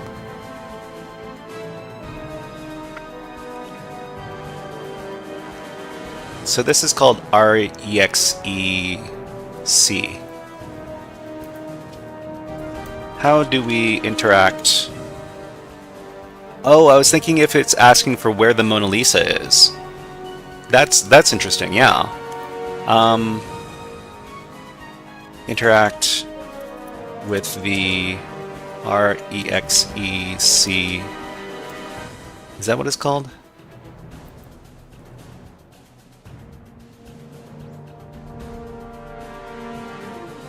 REXEC. On port 512.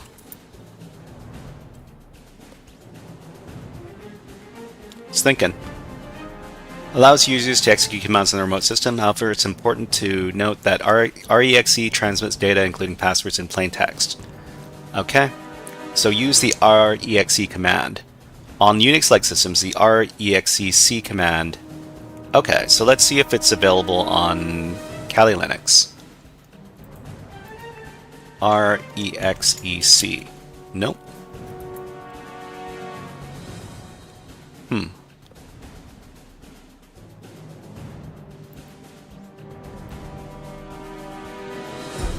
Using the REXE daemon.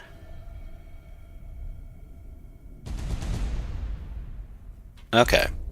Are there any other programs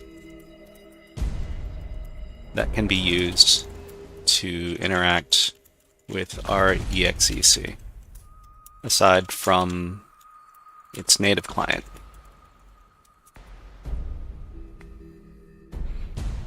Okay, you can use netcat, echo. Okay, so we could try user password command. So this is the username, this is the password, this is the command. Alright, let's give this a go.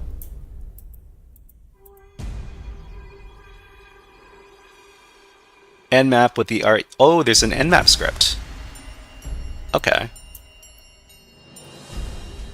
So there's an REXE script. So username, password, and target remote host. Let's try this one.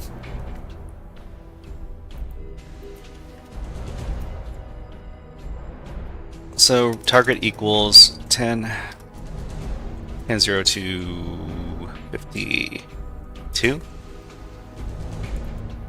Password is this password right here.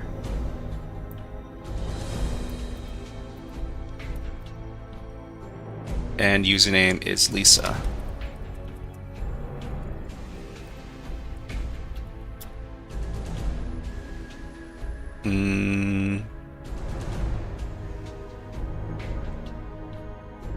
Does this script not exist?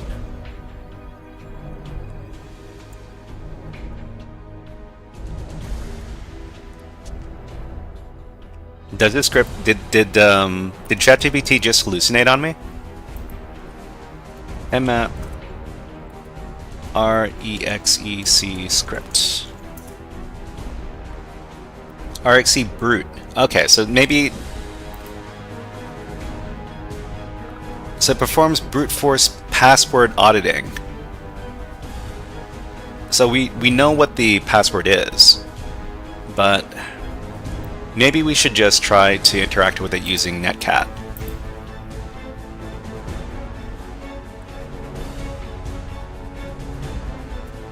Okay, so ChatGPT says if we want to interact with it using netcat, we can use this command.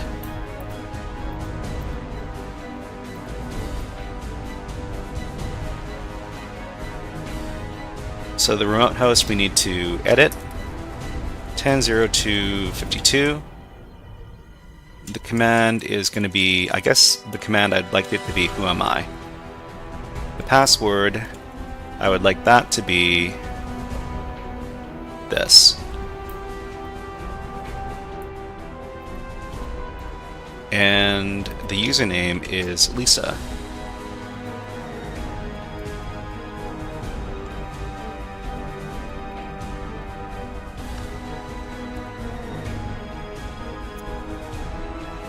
It just says, where are you?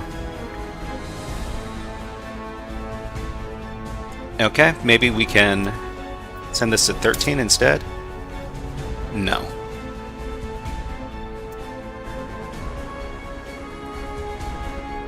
Okay, so we'll go off of what GoPucks said. Let's try Louvre.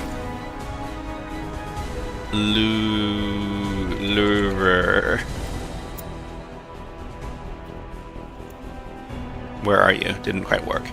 Cybernerd Dante says try verbose output -VV. Alright, so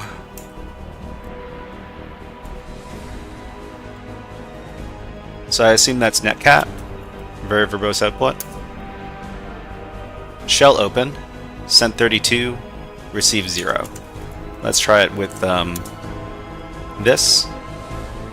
Exec open. Where are you? Sent this, received this.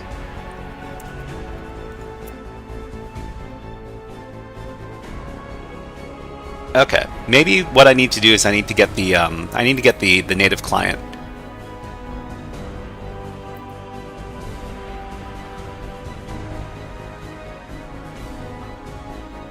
Using Metasploit.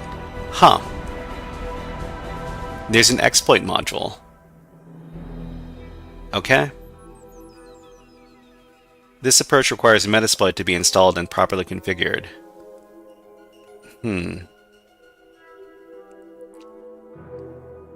So telnet is not ideal as it doesn't process. We can telnet to this, and then we can manually send these things. Let's try telnet. Wait, I need to... Of course, I need to send this. New to 52. Closed by foreign host. Okay, didn't go through. So we do 13. Where are you, Lou? How do you spell that?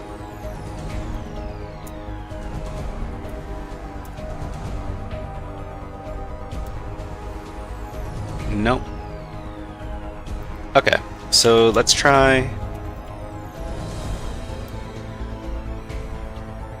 loading up the good old Metasploit framework console.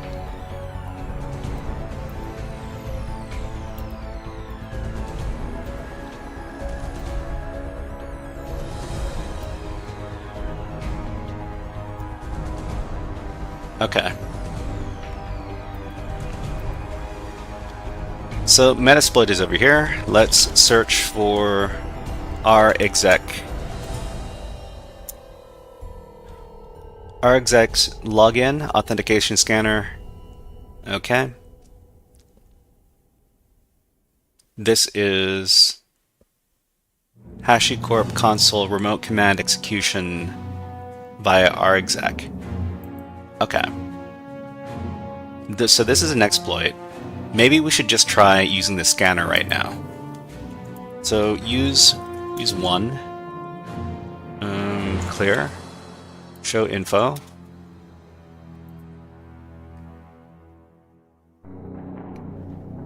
Okay, so here, let's see.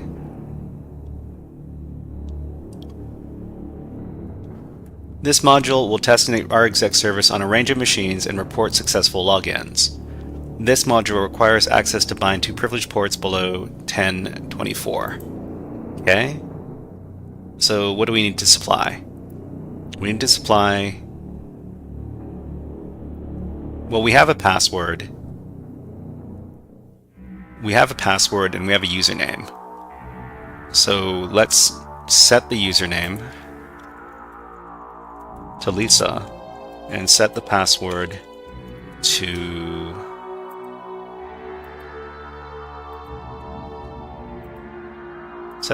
this password.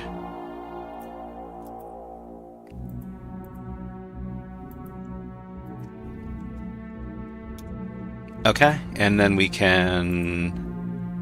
to set the R port, so the R port is this, and we have to set the R hosts. Set R hosts to 10.02.52. Let's run that.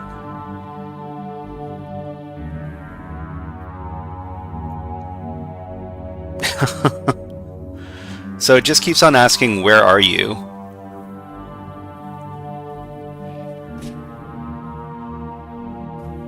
We attempted to log in using this. Let's try using the other port. So we're going to set the R port to the other port, which is 513.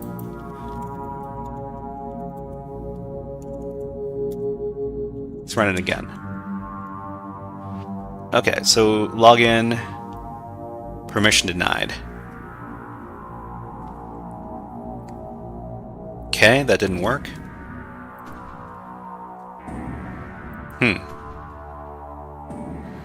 Let's do a little bit of research. rexec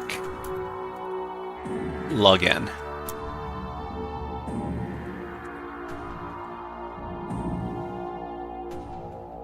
Okay, so the rexec command.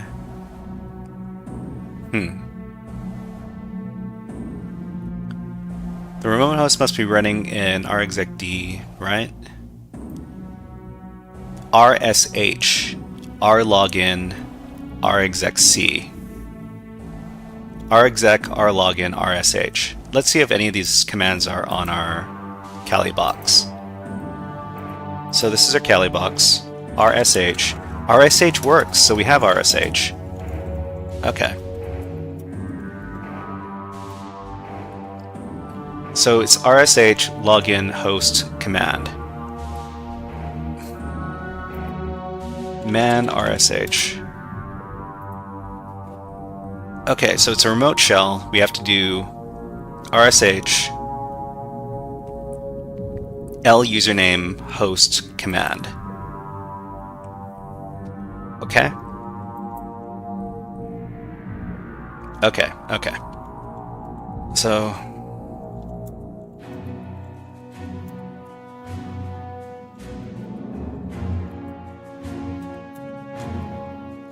RSH -L and then the username, which is this.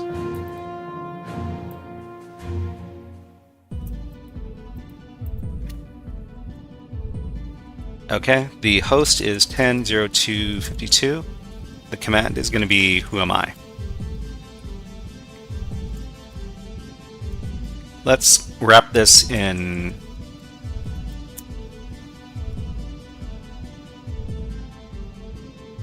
locuser too long.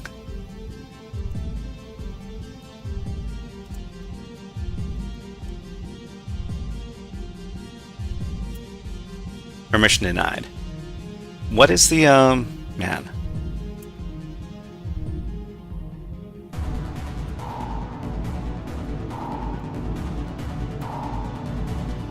Okay, RSH L login host command. RSH. What is the N and the D?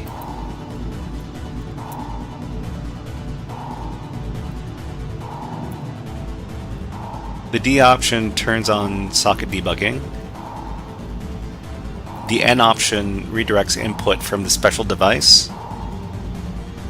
If no command is specified, you'll be logged in on the remote host using our login.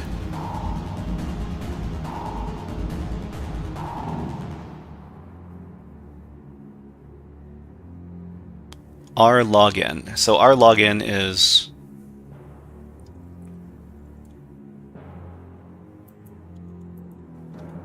our login.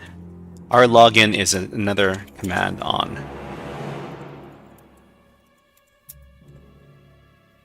Okay.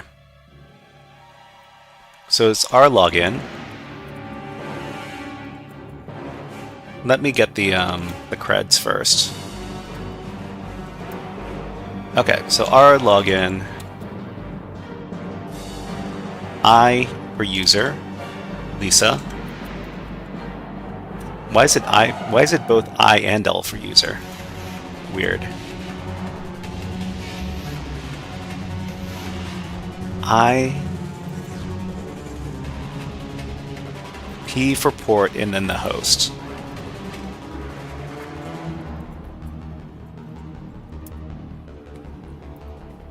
So our login, it starts a terminal session on the remote host. Okay, so the 8 option, the I option specifies the local username for the authentication. The L option specifies the name of the remote user to log in as. I don't know what the difference is between these two. K option turns off Kerberos authentication. -L login session. D for D what? P option specifies the port to connect to.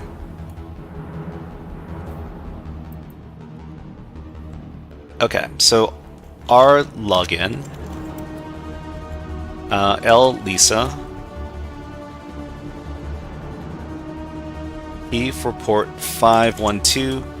The host is going to be 10.02.52. It just says, where are you? We try it on 13. Then I'm prompted for a password. Okay, so this might work. Copy paste. Am I logged in?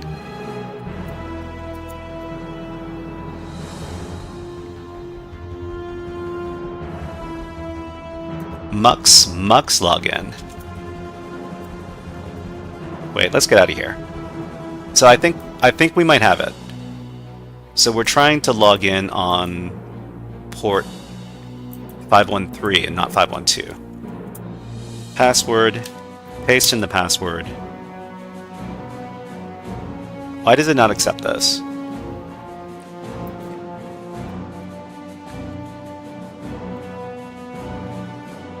Let me try manually entering this password. Very slow.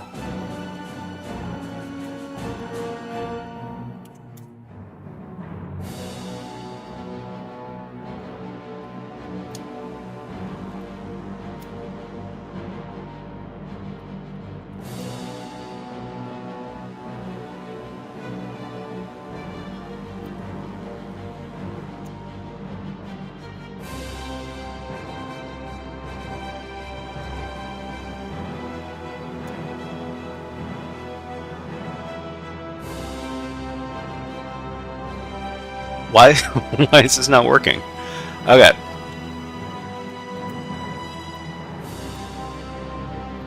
So it ended up kicking me out. So we tried...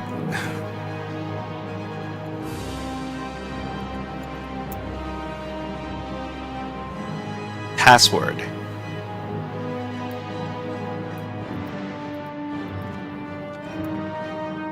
Let's try...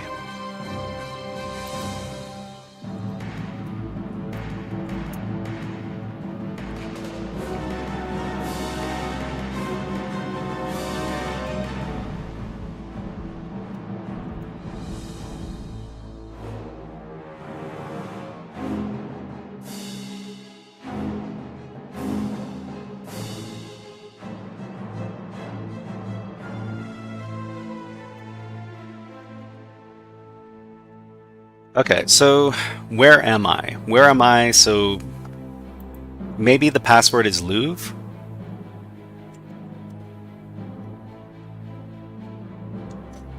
So maybe the login name is this.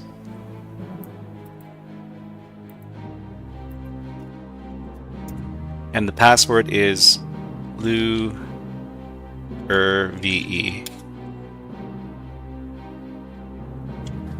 Okay. Man. What is going on? So, if anybody is not up to speed here, we managed to find this this picture of the Mona Lisa on the web server here. Mona Lisa. Password Paz. So inside of this file, we took a look at the, we examined the file, we downloaded it, it's image.jpg.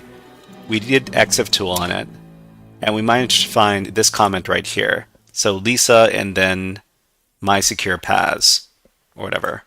This is what I expected would be the credentials we need to log in.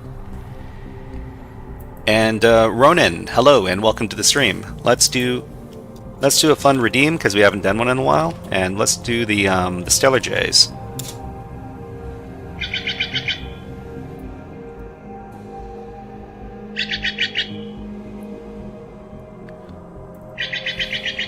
Just in case you don't know what kind of bird that is, this is what is called a Stellar Jay.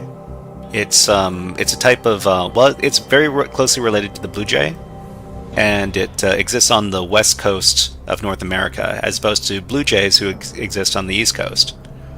But I love these guys. They come around every day and they eat peanuts, and they're just great little birds.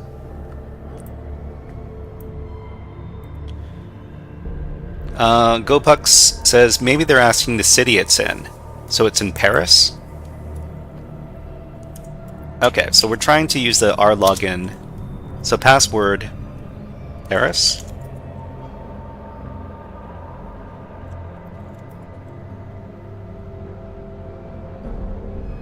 It says login incorrect. Mux login. We've got Lisa.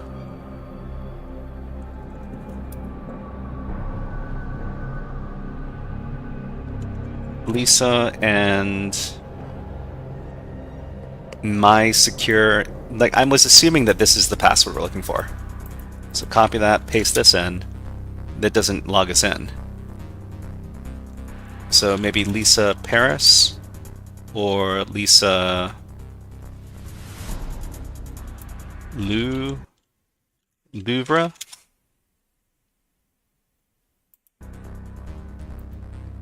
Right, so our login didn't let us in.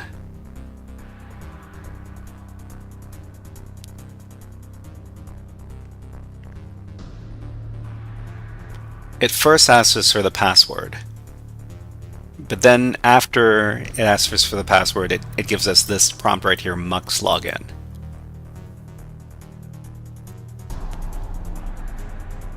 Maybe I should ask, what does Mux mean?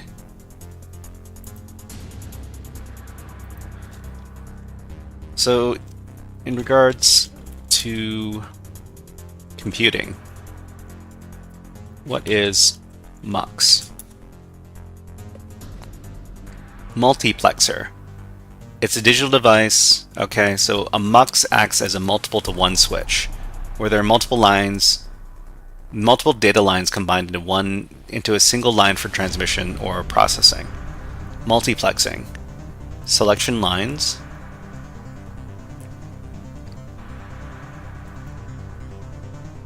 Okay, not sure how this relates to our challenge here.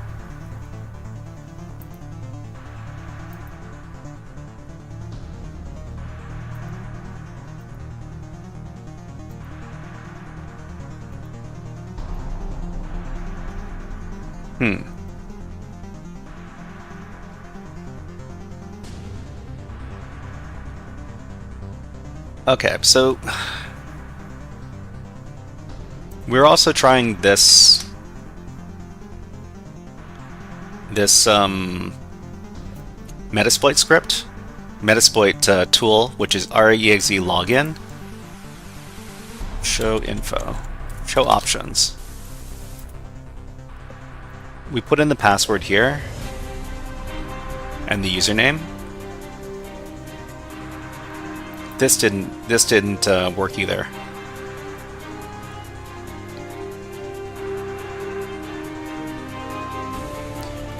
Create session.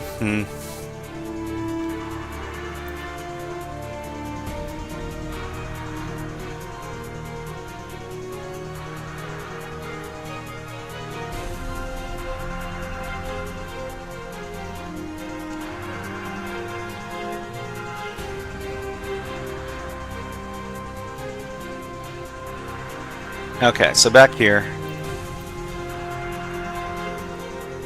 let's try our login to, so this doesn't work, it just says where are you.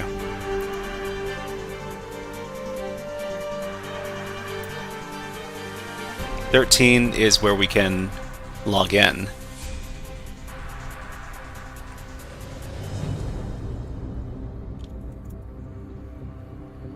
This doesn't work.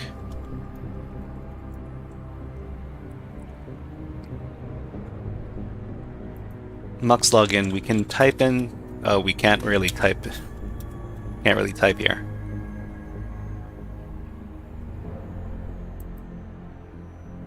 Okay, Cyberner Dante is suggesting that we echo in this thing, the city, I mean the museum rather. Okay, well we can try that. Pipe in an input.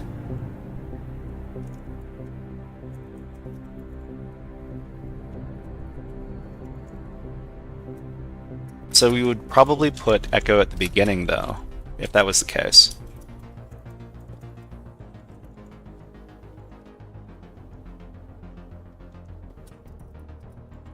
Was it Lou? Like that? Okay. I don't think this is... You're not supposed to input anything on this port. This closed the connection when I tried.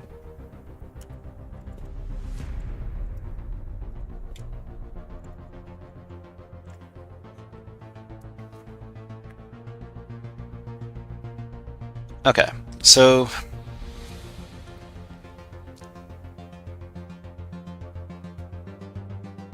Maybe I should just try to use the RSH command.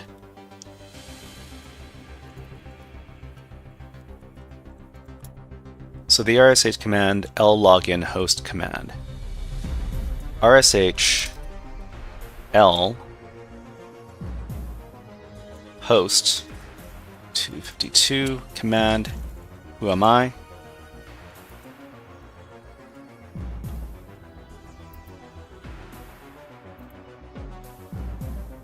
This is the password.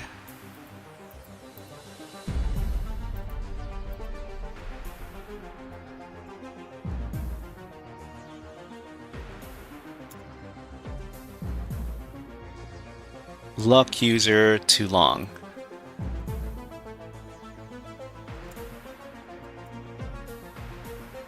I think we can supply a port as well. So 513.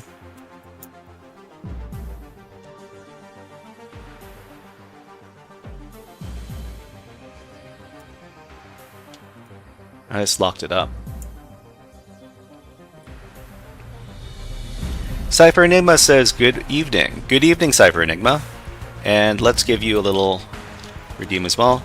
We haven't hacked the planet in a little while. Hack the planet! Hack the planet! Ronan took a look at the walkthrough. I can give you a hint if you like.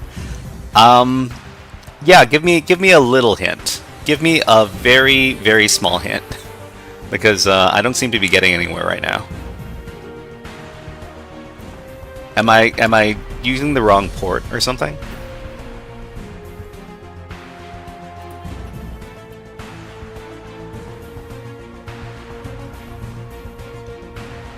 Look more on the file. Oh no!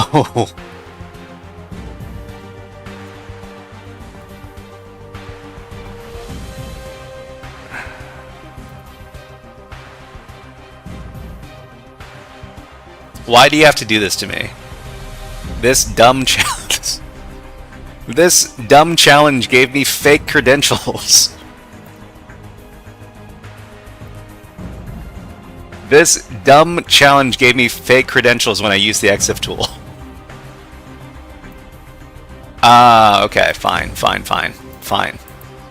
It's not steganography, but it's also dumb. All right, let's do our login. Let's our login. Thank you for the hint. Thank you, Ronan. Password is. Let's assume the password is this.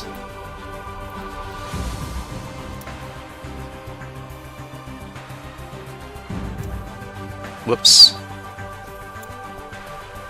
Okay, so it's now it's the Mux login. Lisa is the username, and password is this thing right here.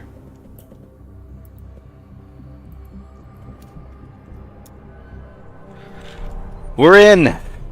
Put on the scary voice. Hi guys, this is the scary hacker voice.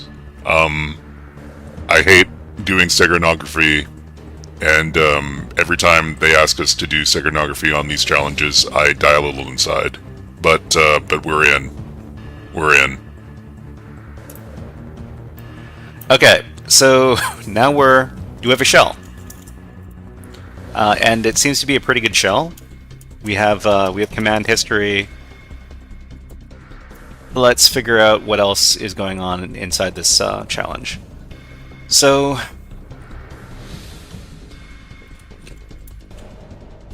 we can run tmux. That's why it's called Mux, because we can run tmux. Okay, and we can run it as root, which means we're probably going to. So if we go over to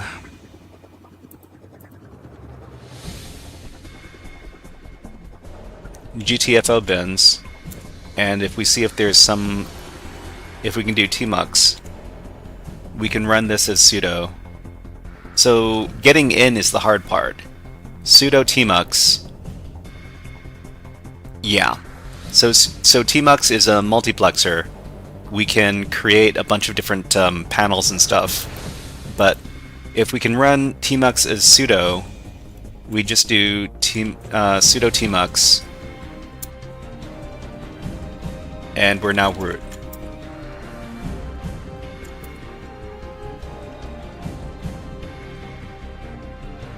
Okay, so I guess we can go back to the previous challenge that we were doing. All right, so we've rooted the system, and we just need to go to root, cd root, and we can read the root.txt file. We're not going to because they don't want us. They don't want us to read the root.txt flags. They don't want us to read the flags while we're doing these challenges. I will respect the organizers over at VulNyx and not do that. But all right, we're done. And that was the first time I've used rlogin to log into a system. Apparently, it's an insecure type of shell login. And I guess they don't. So if we were to ask ChatGPT, what is our login?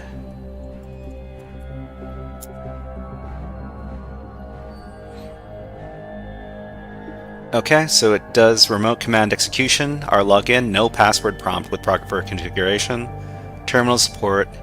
This is how our login works.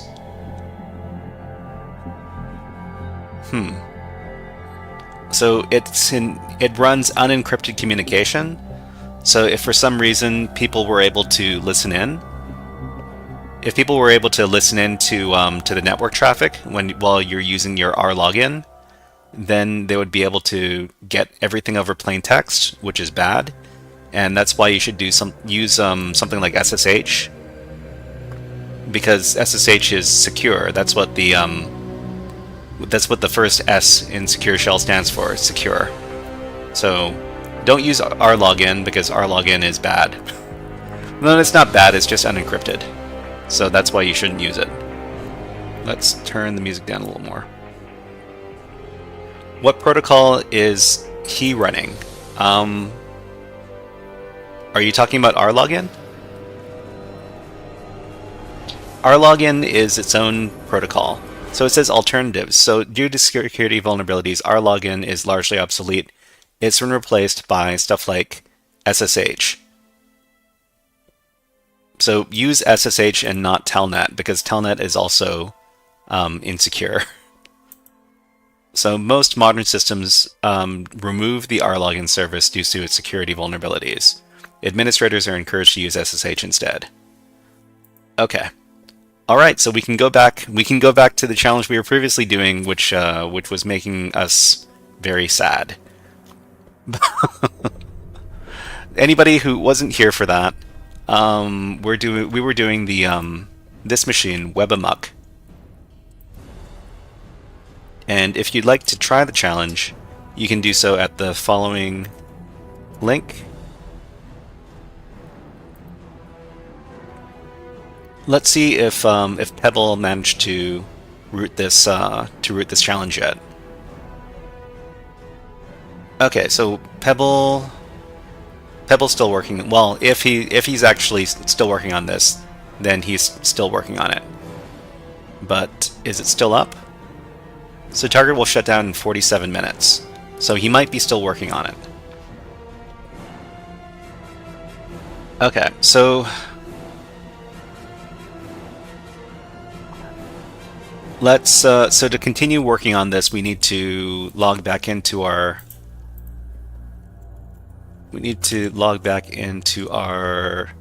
EchoCTF VPN.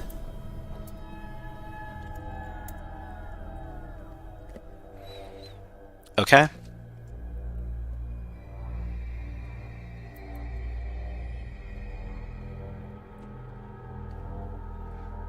And now we have access to this machine again.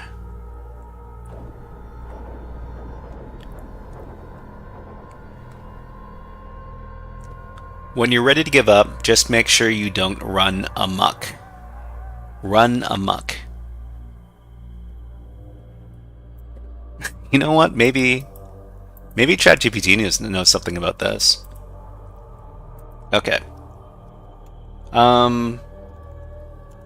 This CTF challenge has us using the SQL injection payload we were discussing earlier. This is the challenge description. Do you think it holds a clue?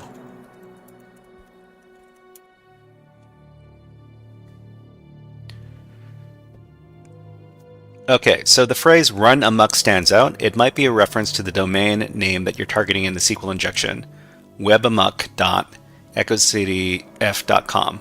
It's likely a deliberate hint or wordplay suggesting that you should pay attention to the amok part, either for an insight into the vulnerability or into the server's behavior.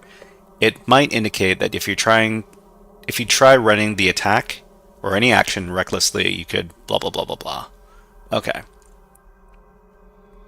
The domain webamok could be a subtle hint towards something unexpected or chaotic. Timing-based injection. If you're using a time-based SQL injection, GX000 just subscribed with Twitch Prime. Thank you for funding my my streaming career, GX000.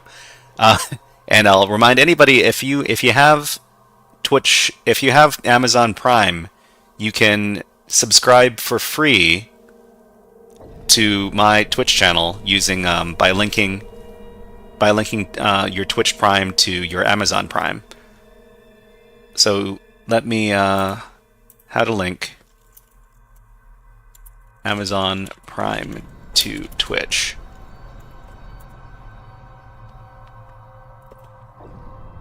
So if you're ever interested in that, you can take a look at the article over here. That's an ugly looking... Sorry about that. That's an ugly looking link. This link is much cleaner. Anyways, that's enough shilling for me. So GX000, we're taking a look at this challenge right here, and this challenge right here has to do with SQL injection, and we've been having a heck of a time trying to get the SQL injection working.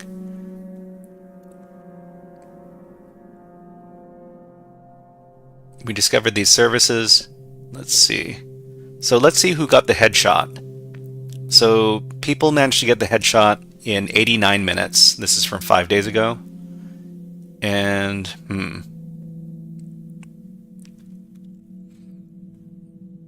So let's get ready to run amok. Okay. Let's exit out of here. So once more, we managed to get this SQL injection payload running.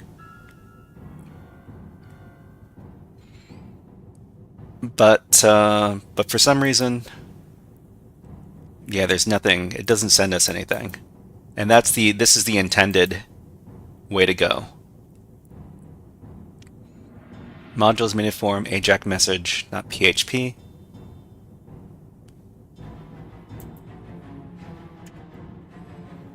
Okay, so if we wanted to do manual SQL injection, and I really don't want to do manual SQL injection, especially if it's sleep-based.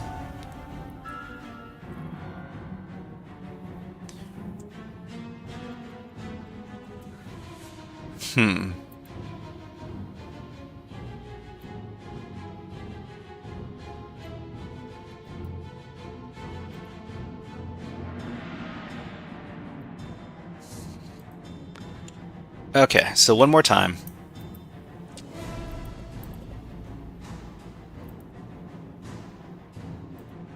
Let's ask ChatGPT one more time.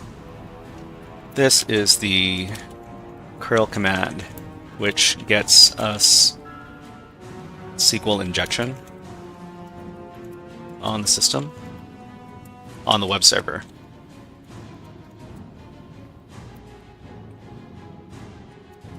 How do we adapt this to SQL map?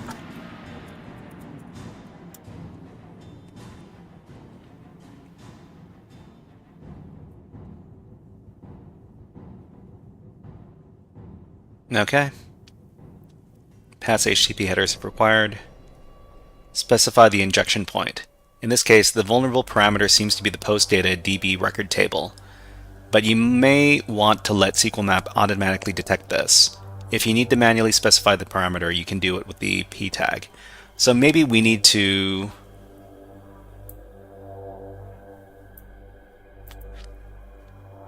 not include the parameter tag, so we can just let SQL Map do its job. So let's do this in another tab.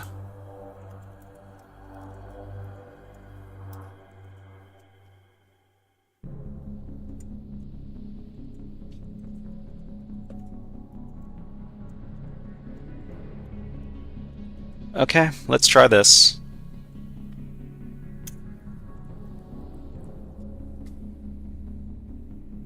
Oh.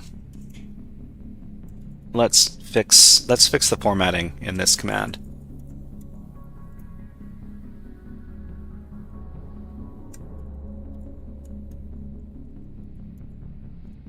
Okay.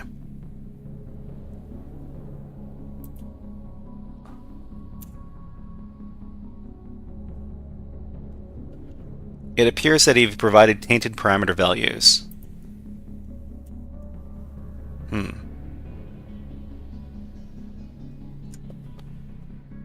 Okay, so if we're providing it tainted parameter values,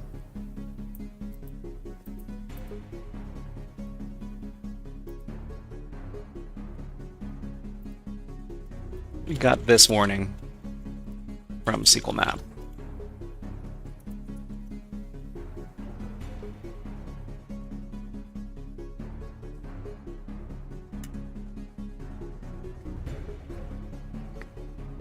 Okay, so the warning you're seeing from SQL Map indicates that the post data you provided contains characters or SQL statements that SQL Map considers tainted or potentially problematic. There's the leftover backtick, okay, where SQL Map interprets as possibly being too complex or not fully sanitized. So clean the injection payload. For example, you can simplify the payload to a basic time-based attack like this. Okay.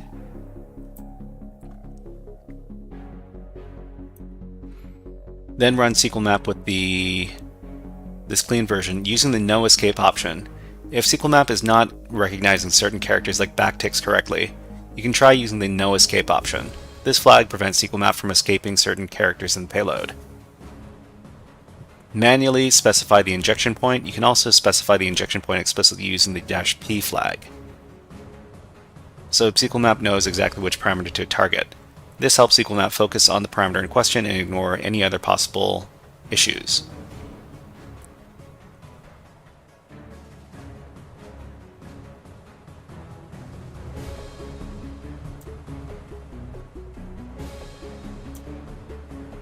Okay. Let's try this one.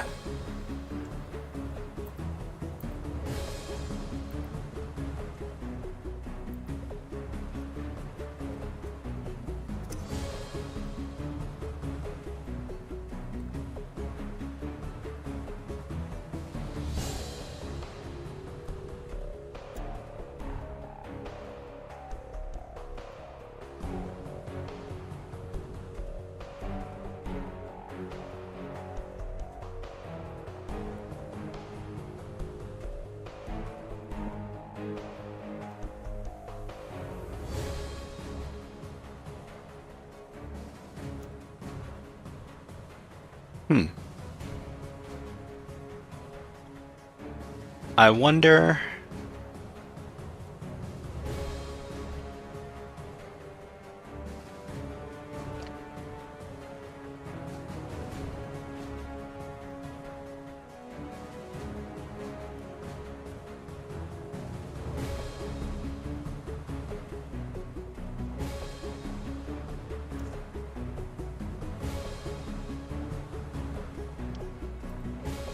Okay, so we got SQL Map.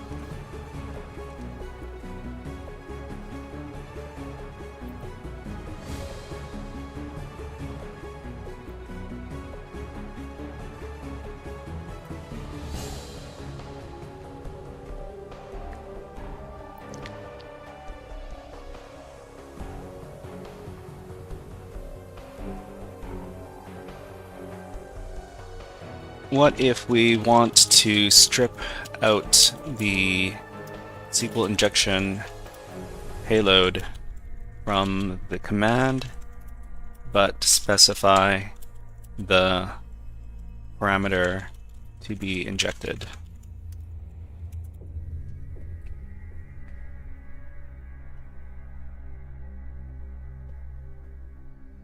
Okay, so example of the cleaned post data.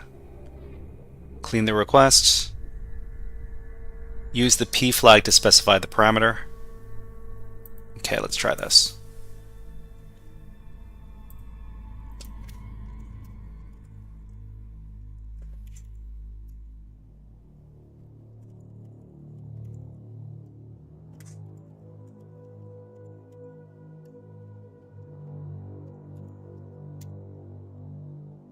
Okay, so testing connection to the target URL. So there were connection issues with this machine earlier. Let's just make sure that so the target's up. It says it'll shut down in 34 minutes.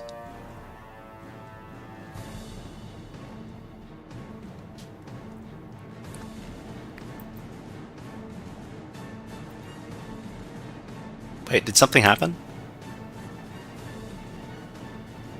DB record table might not be injectable.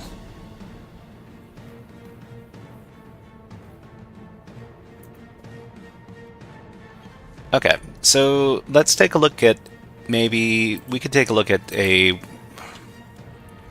SQL map cheat sheet.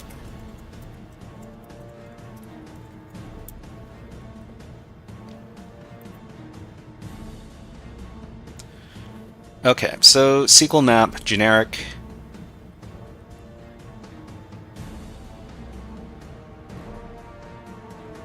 Retrieve the information, internal.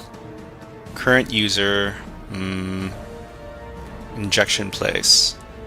From zap or burp, capture the request and create a rec.txt file.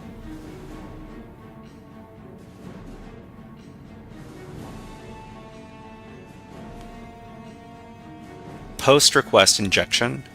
Data is this. Injections and headers are other HTTP methods.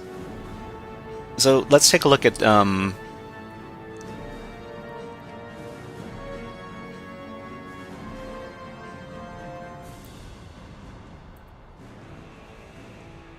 what was it called again? WB, this exploit. Unauthenticated SQL injection. Okay, so according to the exploit DB over here, there's a SQL injection vulnerability in the Miniform module, which is a default module installed in this CMS. It is an unauthenticated SQLi, so anything can access it and take over the whole database. So in this endpoint here, there is no authentication check. There is a delete query that is vulnerable, and an attacker could jump from the query using the tick sign.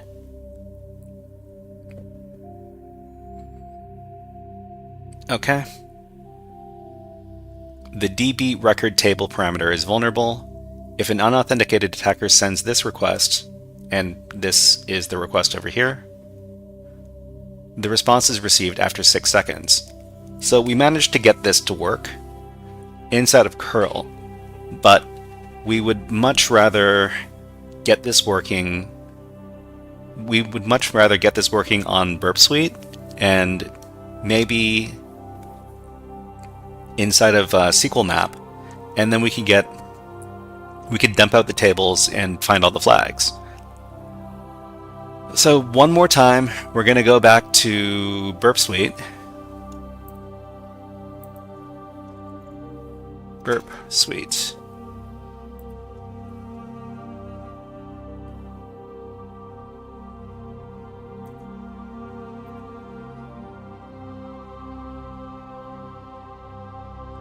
And then we're going to start up our Burp Suite browser.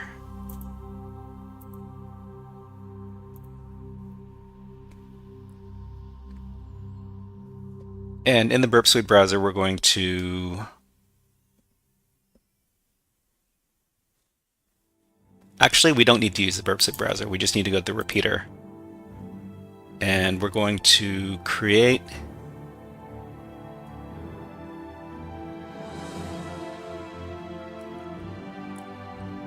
How do we create one from scratch? Okay, I guess we'll use this. We're looking at this thing. Okay. So this is not the message we want to get, but we can use this as a basis for proxy HTTP history, and then send this to the repeater. In the repeater over here, we're going to take a look at the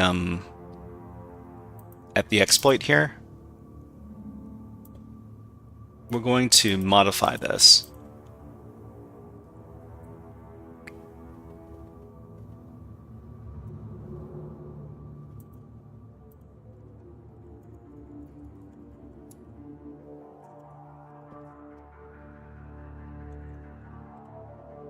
Okay, and we need to change the local host from localhost to, what was it? Let's try 10.02. 10.02. Oh, no. The IP address is different. The IP address is this IP address. Okay. Paste in the IP address. Let's try sending this. It's a bad request. It might be a bad request because we used the wrong host.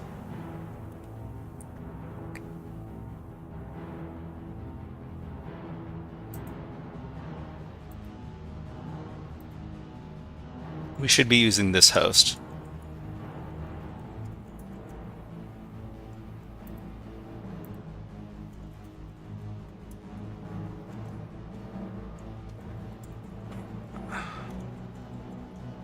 Okay, send that. Bad request.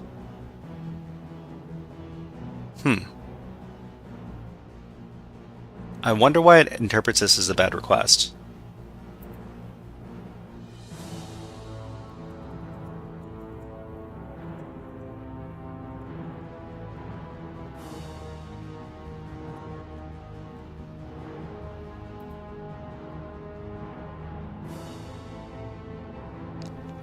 Okay.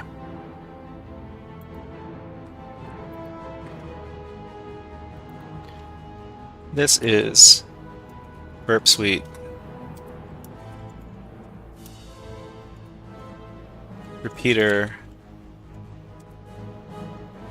input, but the server interprets this as a bad request. Why?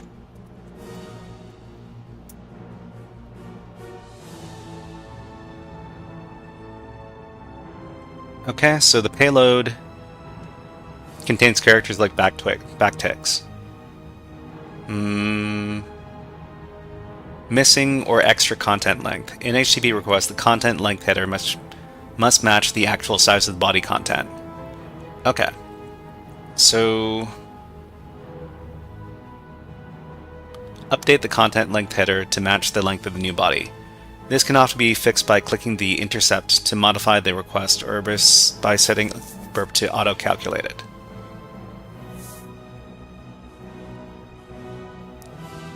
The user agent header seems to have improperly wrapped line with this. Oh. You can ensure that multi-line headers are properly formatted. Okay. Let's go back to Burp Suite. Oh, okay. This is why. It's because this went over... Well, I'm guessing that this is why, because this spans multiple lines.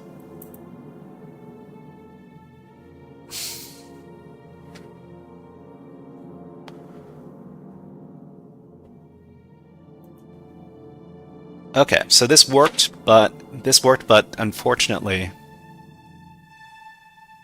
the injection didn't work.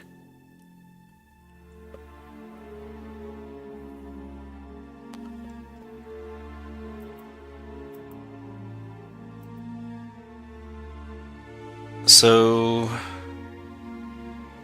copy URL, paste, copy to file. I think we want to copy this to a file. And one more time, I'm going to call this SQL requests.txt. I think we can overwrite it. And then we can supply this as the base for SQL map.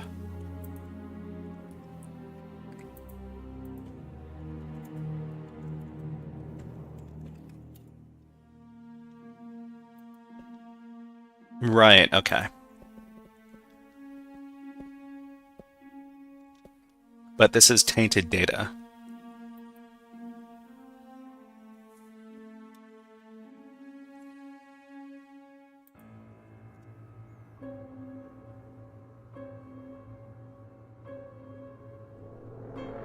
DB record table data equals miniform data. Let's edit this file a little bit.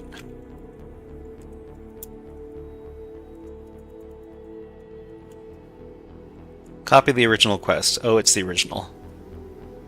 So I'm just going to try stripping out the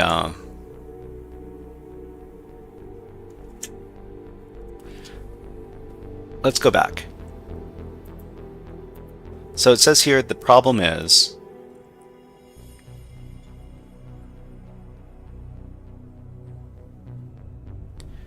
an attacker could jump from the query using the tick sign. So tick, tick, tick. So we need to include the tick.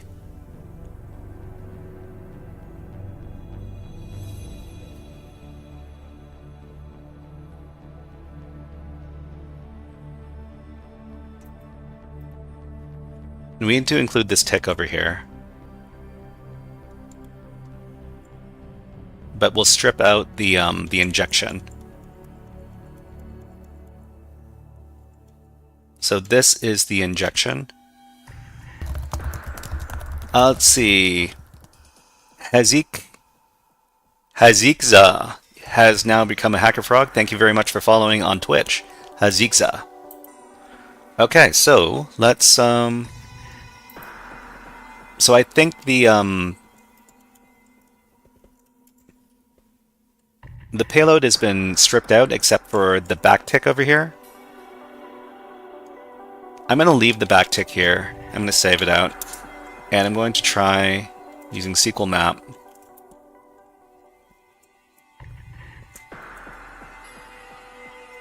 And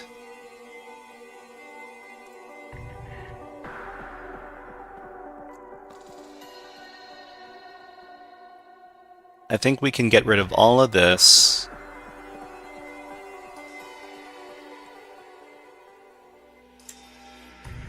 And provide the file. Okay.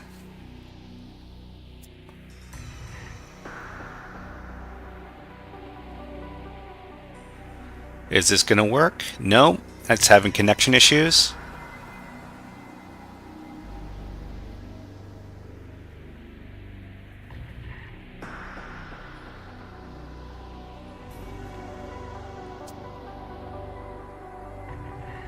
Most likely, web server instance hasn't recovered from a previous time-based payload. If the problem persists, wait for a few minutes and then return without the flag T in the option technique.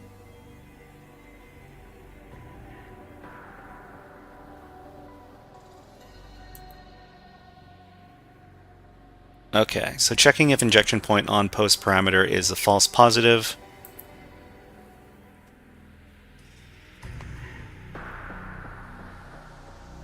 Okay, so if this doesn't work, I'm going to go back into the payload, into the request file and get rid of the backtick. And then I'm going to try again.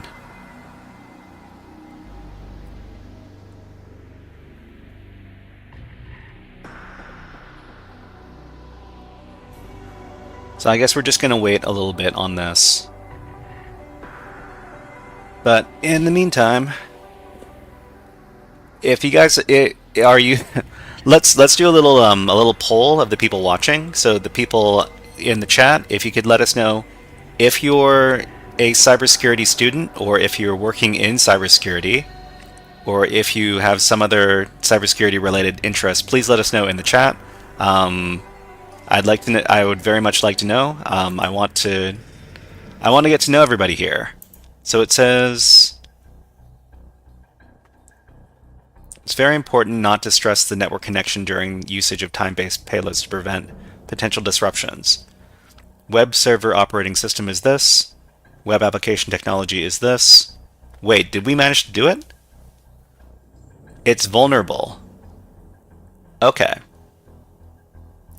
So we managed to get it working. Great. Okay. So let's run this again.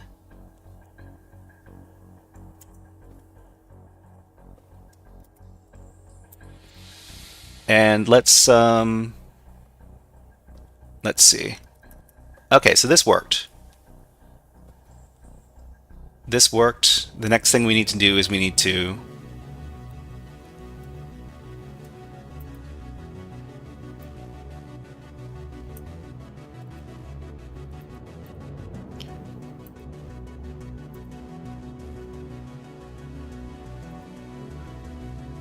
okay, we managed to get the SQL map to work with this command. How can we dump all of the data? Okay, okay, maybe we don't need to dump the entire database. How can we dump all of the table names?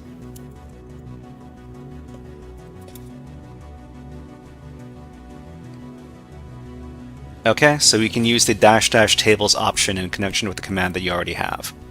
So it's basically the same command, but we do -- tables. Okay.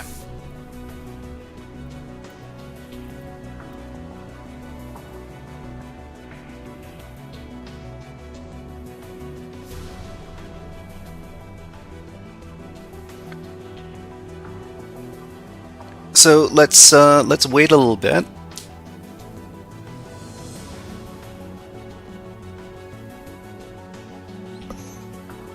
Considerable lagging has been detected in connection responses. Please use as high value for the option.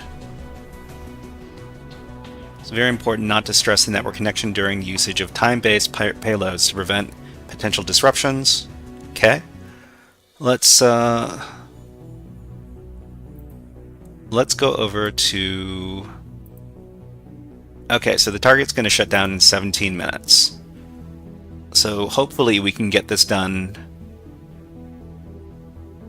in the next 17 minutes or so. Okay. Invalid character detected retrying.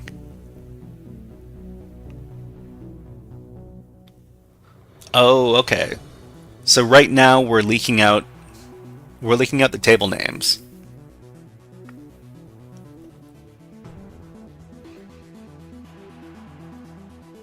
I guess we'll just leave this to do what it's going to do. This might take a while.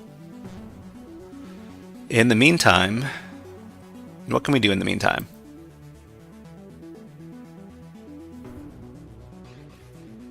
So everybody, if you're interested in learning more about SQL injection, there's a great room from TryHackMe.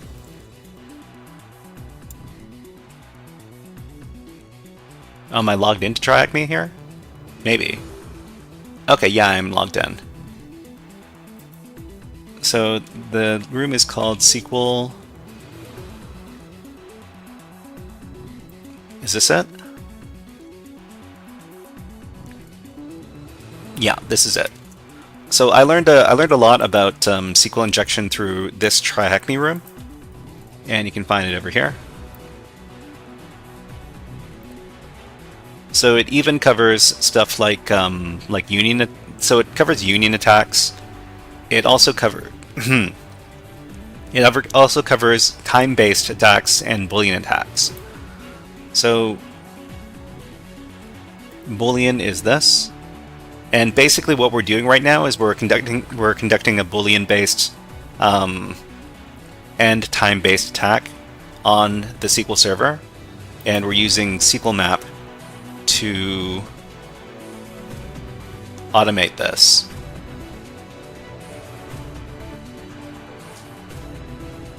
So I'm not too sure if what we're trying to do is we're trying to output all of the tables from the SQL database.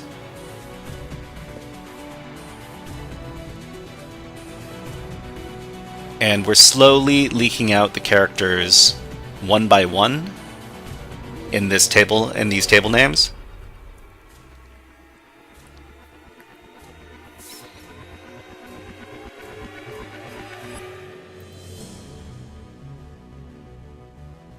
And we're currently on this challenge right here.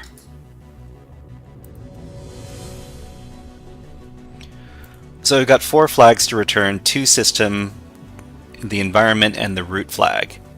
So we've found the system flags. These are the services.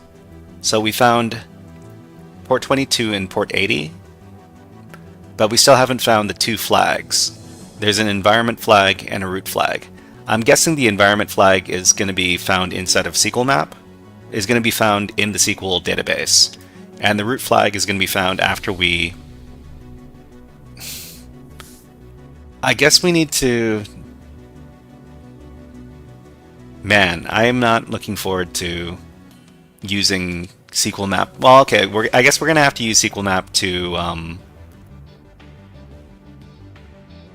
It's either we find the SSH credentials inside of the database, or we have to use SQL map to get us an interactive shell. And the shells that are created by SQL map are usually very, very weak, and they disconnect at random intervals, which is not great.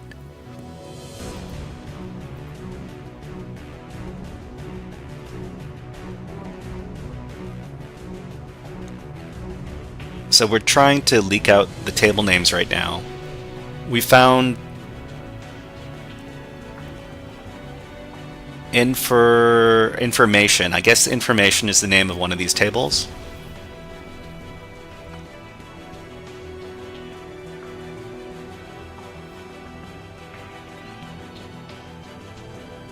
The backend DBMS is MySQL. So MySQL version 5012. I wonder if there are any vulnerabilities associated with this version of MySQL. So let's search exploit for that.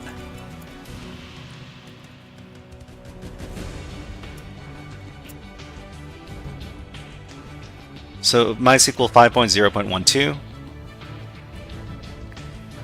No, it doesn't look like it.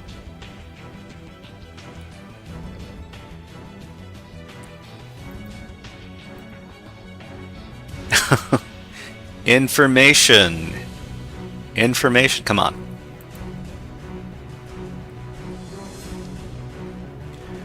It's very important not to stress the network connection during the usage of time-based payloads to prevent potential disruptions. Okay, so we need to find out the names of these tables before we can start dumping information from them. The dumping information from them is going to take a long time as well.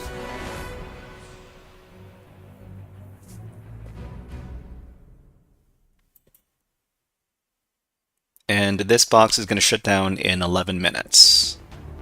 So hopefully there's just the one table that we have to dump from. Otherwise it's going to take a really long time. When you're ready to give up, just make sure you don't run amok. Don't run amok.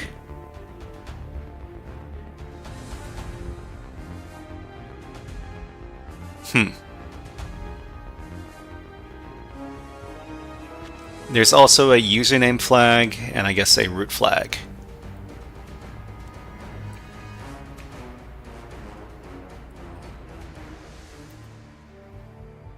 Okay, under me, information underscore something something. Particle Dedu says, I always add threads as 10. I also add threads as 10 to be faster. Threads?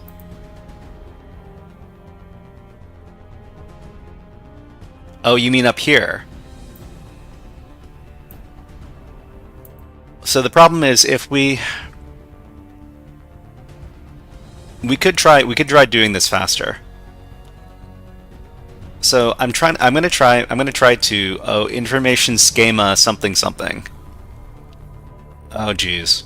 This is taking so long. Particle Dedu, you're right. We should probably try to speed up this process. Because because retrieving this with the It's very important not to stress the network connection during the usage of time-based payloads to prevent potential disruptions. But this is very slow.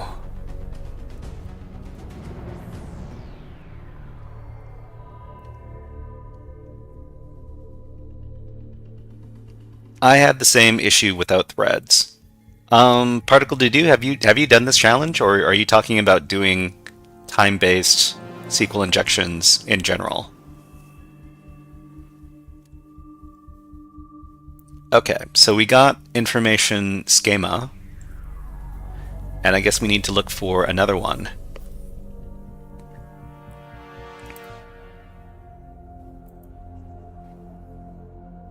In general, you mean? Yeah, okay. So maybe we'll try, if we find more than one more table, we might try quitting out of this and trying again with the faster setting.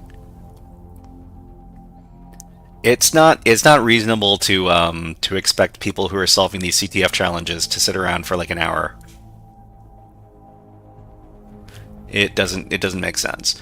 So this is why SQL map exists, because if we didn't have SQL map and we were doing this manually and we had to wait 6 seconds between each one of our requests, then I would probably want to pull my hair out if I were trying to enumerate these table names. But let's wait a little longer to see if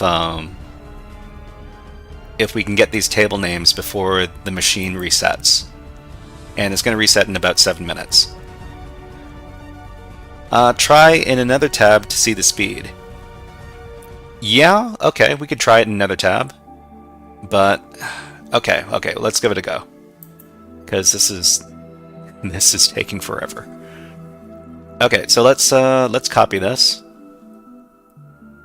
This is the command.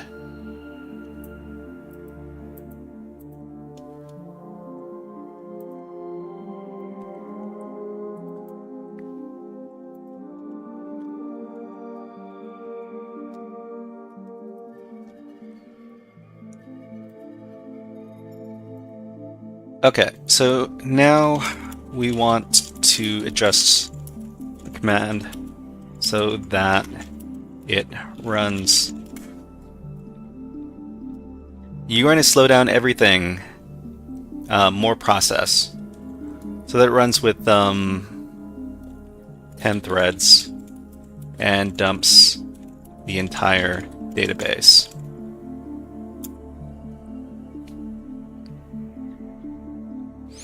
To run SQL map with multiple threads and dump the entire database, you can adjust the command as follows. Command with 10 threads and full database dump. Okay, so -- threads equals 10 and dump.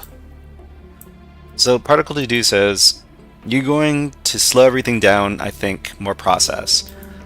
So are you talking about the I'm going to slow down my Kali machine, or I'm going to slow down the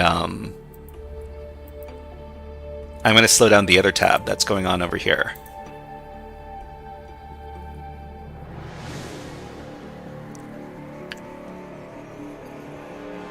So I'll keep this running over here, and I'm going to run. Wait, where were we? We were here.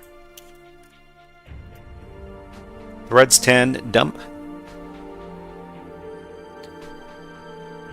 If you run another SQL map, if you run the other SQL map, I'm not sure.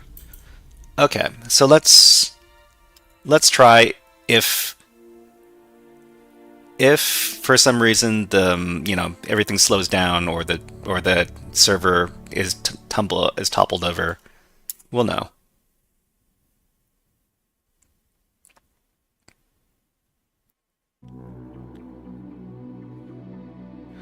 Multithreading is considered unsafe in time-based data retrieval. Oh. Wait, why does it keep on answering for me?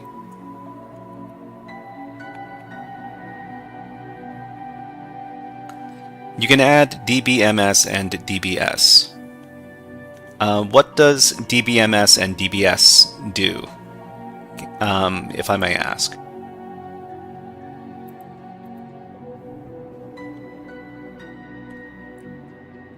DBMS and DBMS, or DBS and dump all. Retrieved. Okay, so we got the names of two tables. We've got information schema and performance. I think these are default tables for MySQL.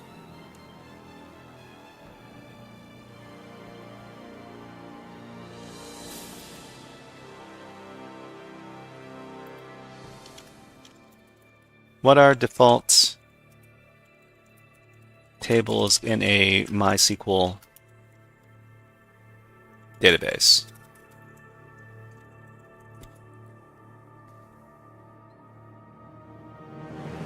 Information schema, MySQL, performance schema, sys, temp. Okay.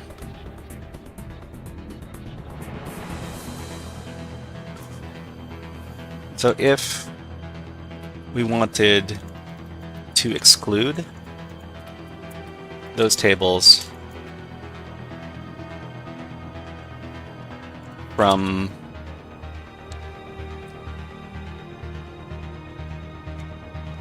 SQL map when dumping table names, how would we do that?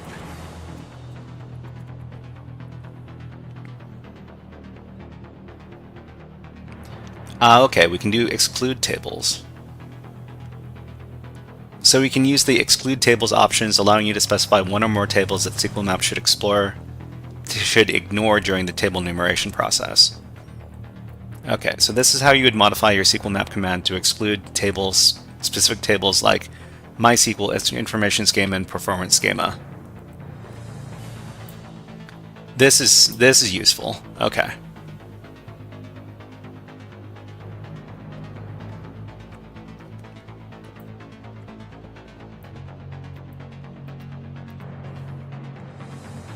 Okay, let's go back here.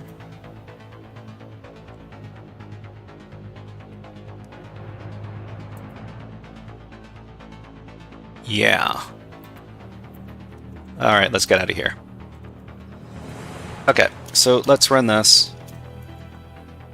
Exclude these tables. No such option, exclude tables? Are you lying? ChatGPT, are you lying to me? Exclude tables.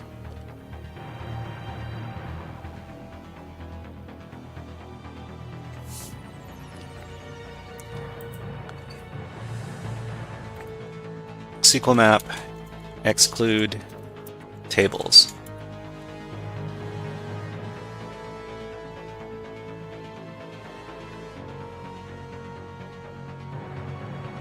I don't think there's a command to exclude the tables.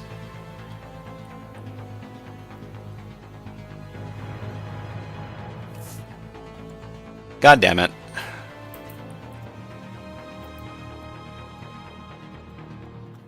Yeah, it doesn't exist.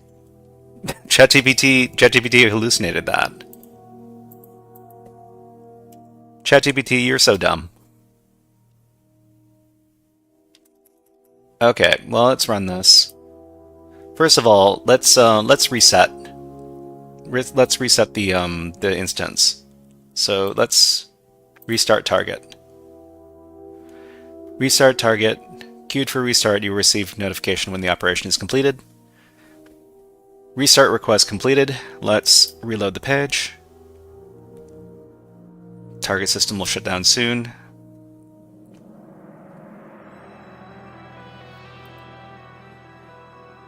Machine is currently powered off. Okay, so let's start up the machine.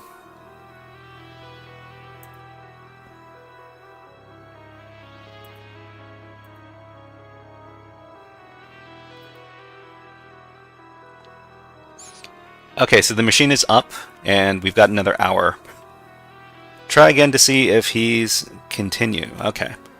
Alright, so the machine is back up. We're trying this right here. Yeah. Threads 10, dump.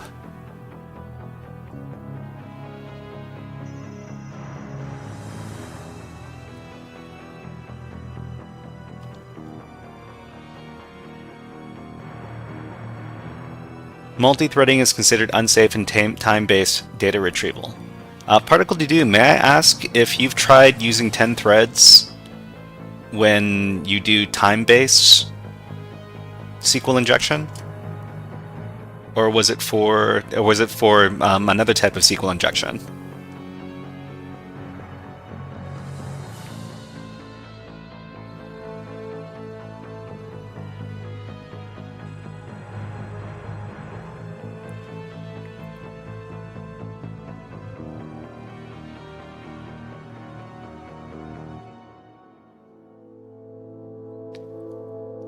You don't know what is time... Oh, so time-based is SQL injection where the system has to wait for a number of seconds before sending...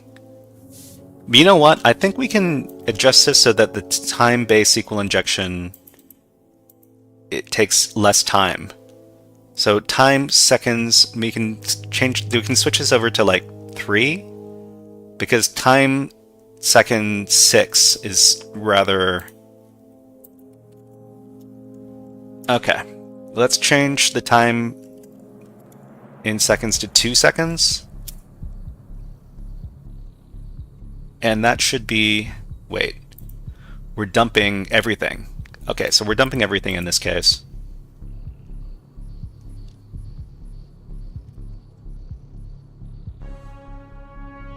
Connection reset. Turning off pre-connect mechanism because of... Okay, we're gonna get rid of the threads because it doesn't like it.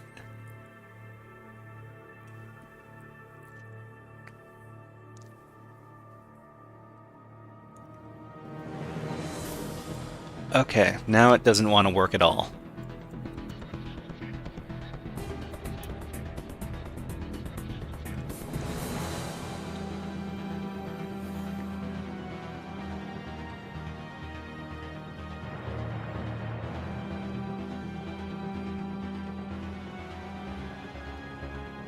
It is very important not to stress the network connection during the usage of time-based payloads to prevent potential disruptions.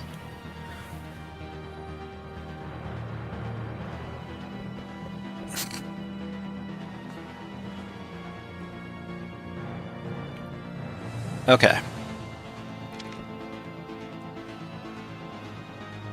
3 seconds? I think if we can get it down to 3 seconds, then it's probably much better.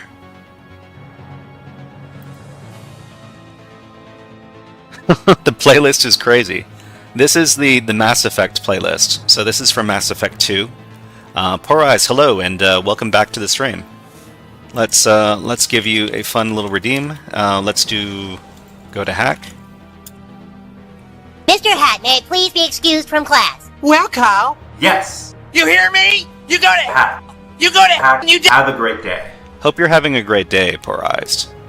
Because it's Remembrance Day in Canada, otherwise known as Veterans Day in the United States. We're just doing some SQL map over here, doing some SQL table dumping right now. Okay, so invalid character detected retrying. I'm gonna get out of here. I'm gonna try reducing the time to. Let's try. Man, I want to try 2 seconds.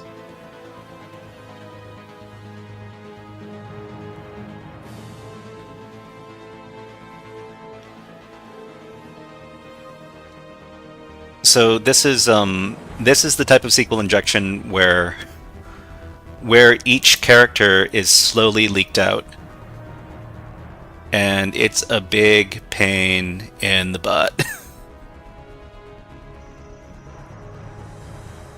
So I guess we can just leave this alone, and we're gonna go off and do some other stuff for a little while all this stuff is being leaked out. It could take a really long time. So let's try another challenge in the meantime. So we finished doing the Mux challenge over at VulNyx. So we're just gonna power that off.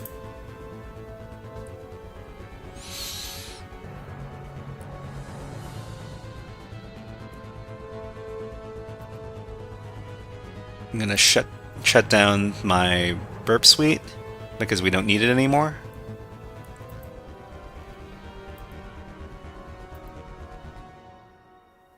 Poor Eyes asks, "Are you ever going to stream real hacks? What do you define as real hacks?" I myself am not a really. I don't consider myself like a real hacker, but I'd like to ask what you consider real hacks, because if by real hacks you mean illegal stuff, then I can't do illegal stuff on stream ethically because they're malicious already. Trying to actually hack malicious servers. Malicious servers. When you say malicious servers, are you talking about servers that are owned by bad people? Poor Eyes says, like, hack a crypto wallet and then return it back to the FBI for a reward, for example. The problem with streaming hacking like that is that anything that you find while you're on stream is recorded, and if actual bad people are watching, then they can take whatever you find and then go do their own thing with whatever you find. So I don't think I'm going to be doing anything that's not education based on my channel, because if for some reason I start finding actual vulnerabilities out in the wild, this is the same reason why you shouldn't do bug bounty hunting on stream, because if you find some big vulnerability on like Amazon, say you find some sort of remote code execution bug inside of an Amazon app, and it lets you access the Amazon servers directly. If you do that on stream, then anybody can take the recording of that and then take whatever exploit that you find and then do it for themselves. So that's why we don't do hacking like that on live stream, because it can lead to all sorts of bad things. Poor Eyes says, throwback to what was in the Cloudflare vulnerability. Yeah. But this, oh man, this doesn't seem to be the Cloudflare vulnerability. Let me look that up really quick.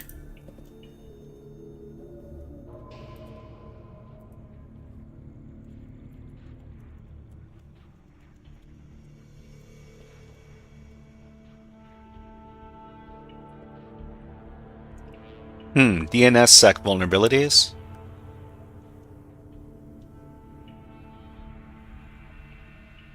Okay. Unmasking the top exploited vulnerabilities. Maybe it wasn't Cloudflare. Okay. So over here, it seems like it's not. This doesn't seem to be working. I'll give this another 3 or 4 minutes to start actually returning something interesting. Otherwise, I'm going to have to terminate this and try again. Particle Dedu says, "Did you hear about the XZ attack?" Let's research that. XZ vulnerability. Okay, so this is the XZ utils backdoor. Is this what we're talking about? A critical SSH vulnerability in Linux. Oh, I think I heard a little bit about this.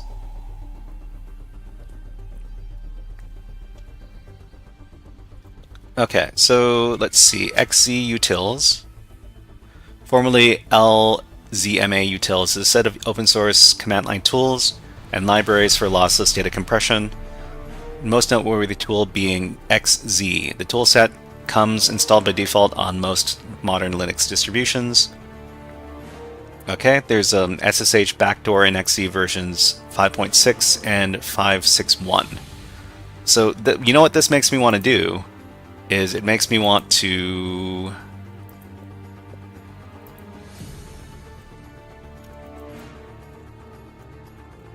run this 5.4.5.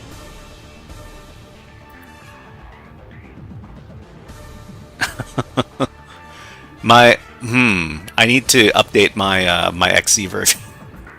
Hold on, everyone. So sudo apt update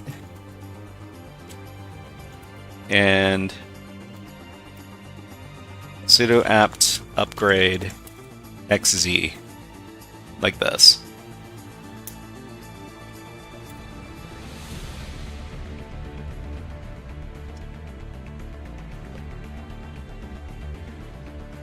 Okay, let's just leave that running.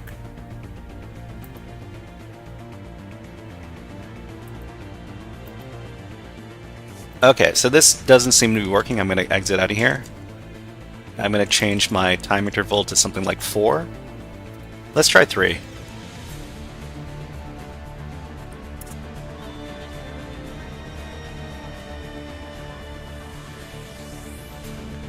So Poor Eyes says, oh, it was called Cloud Bleed. Basically, their entire network was exposed, but no one except an ethical hacker found the vulnerability.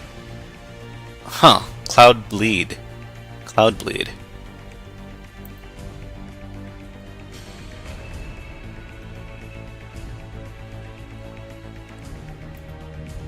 Okay, good old Wikipedia. So Cloudbleed was a Cloudflare buffer overflow disclosed by Project Zero from 2017. Cloudflare's code disclosed the contents of the memory that contained private information of the customers, HTTP cookies, authentication cookies. Okay. So it was found by Project Zero team from Google. Oh, okay. So the security people found the problem before the bad people did. So Tavis Ormandy, first to discover the vulnerability, immediately drew a comparison to Heartbleed, saying it took every ounce of strength not to call this issue Cloudbleed in his report. Okay. Let's see. Particle Dedu says, in Debian, Fedora, and Red Hat, which when you update and upgrade the XZ utils run automatically. This is why it's so critical. So let's go back. So it's running now.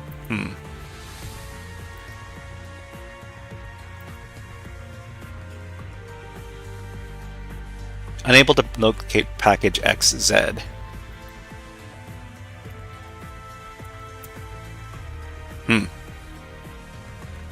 A series of modifications to XZ utils which ultimately became integrated into the release version 5.6.0. So 5.4 is fine. Oh, okay. So I don't need to update my XZ utils right now. That's good. But in the meantime,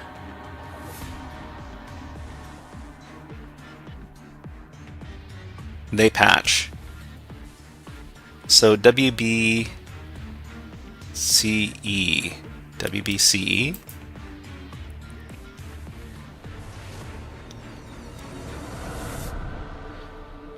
Maybe I should just leave this alone. And this is going to be running for the next 45 minutes. It can run for the next 45 minutes. Get ready to run amok. Maybe amok is the name of the table.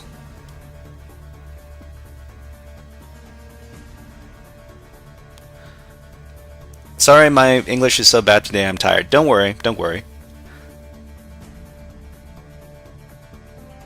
So maybe we should try to access the table amok.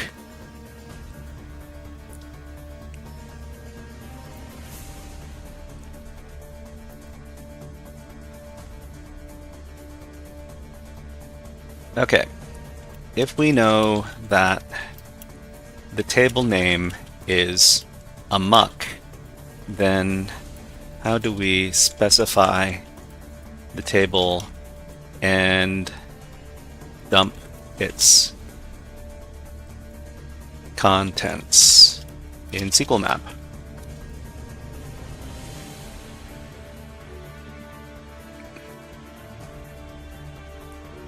Okay, so if we know that the table name is amok, then we can database name table amok dump. How do we get the how do we dump the table base name? Database name. Okay, so that means we need the database name. How do we get that in SQL map?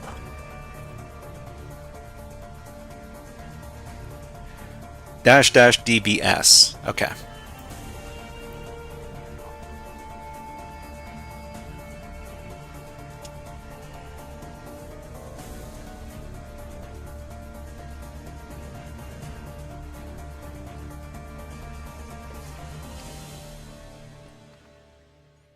Maybe we'll try doing this in another tab. So in the other tab, dbs.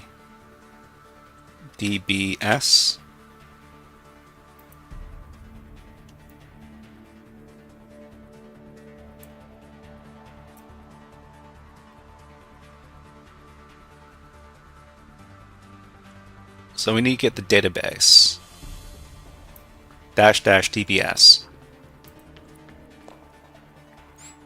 Maybe try amok as the DB name. Okay, so we're gonna run this. How many seconds did we do for the other one? Okay, for the other one we did. Let me get out of here.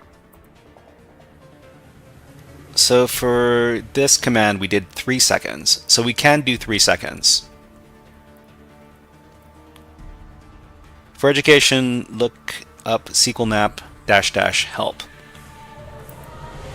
We could definitely try that. So let's do 3 seconds for time, get the database name. So we've got a couple of SQL maps running right now. So slow.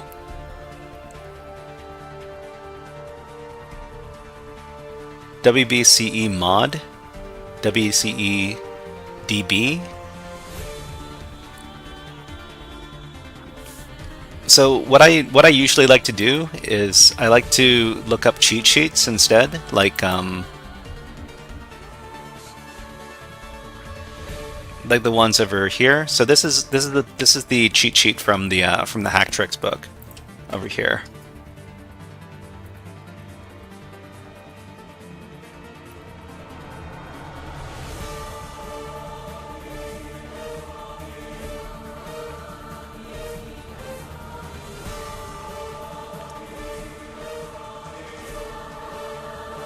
Fetching database names. Number of databases.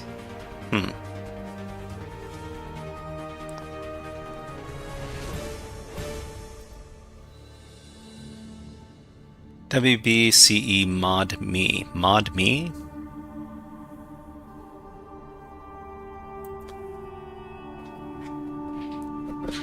Okay, so we can just leave these alone, running for a while. Maybe we can go off and do something else in the meantime. Because we've got about 40 minutes for this particular instance. We could try some challenges on EchoCTF. So let me put that in a new tab. So there's a bunch of challenges over here. There's tutorial, LFI tutorial, fake binary bypass, bit in the dump, whale stigator, constrictor decryptor, run ember run. Okay, so we could try this LFI tutorial over here. So LFI, we've been talking about it quite a bit on the stream, but this is a tutorial-based challenge to teach you how to exploit local file inclusion. Local file inclusion is a very dangerous vulnerability that can help attackers gain access to sensitive files. Okay, this tutorial is associated with the target LFI tutorial echocity.f.com. Okay, so can we access this site? Let's start by accessing the web application. Ronan says maybe the newly running SQL map command making the request return more seconds than 3. So it's not working well. Okay, well let's look back.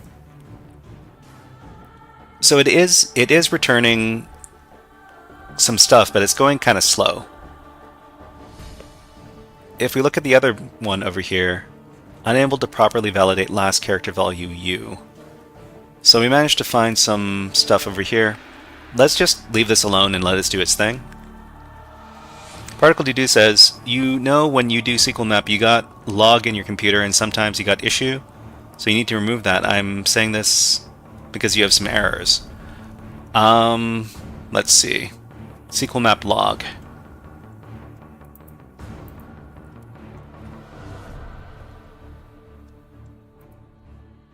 So SQL map logs are probably going to be in the home directory.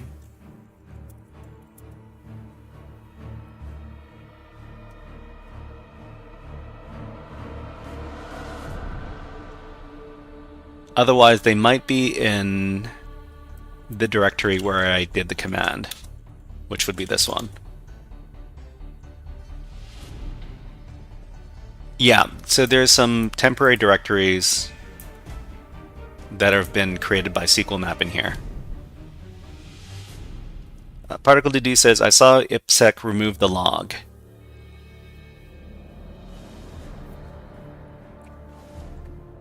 Okay, so let's just do a quick Google search. SQL map log location. When using SQL map, all logs and dumps that you do are stored in the user share SQL map output folder. Okay.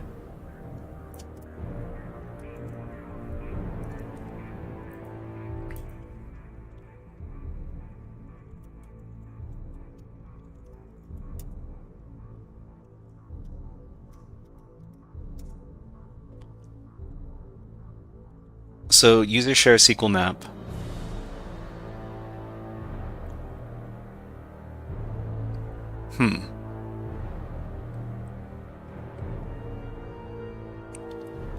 Ronan1 says, gotta go to sleep. Good night. Well, thank you very much for joining today's stream, and let's send you off with the Hack the Planet.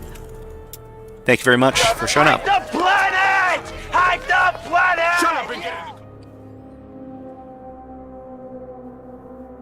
it. Hope to see you again soon, and have a good night. Hopefully we can finish this challenge before tomorrow. So let's see, invalid character detected retrying.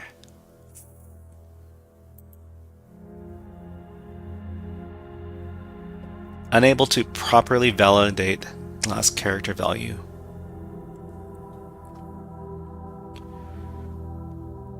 Okay, so we know that there's this table. So this table, WCEDB, exists. And this table, WBCE mod me, also exists.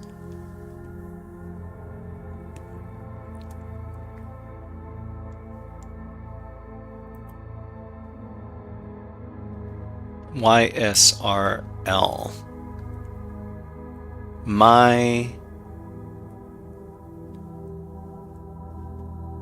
I'm guessing that the database in this case is called MySQL. That's just my guess.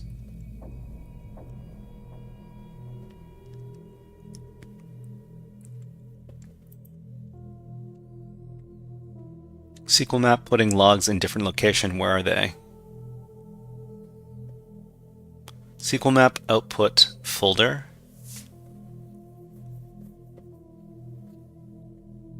Home user.SQL map. Is there a home? Let me check.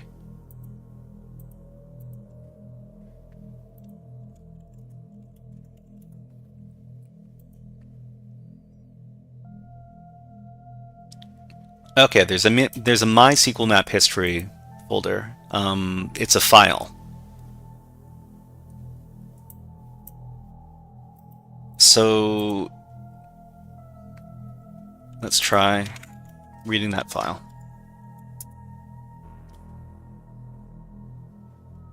Okay, so I don't know how to read this. Use, show, select.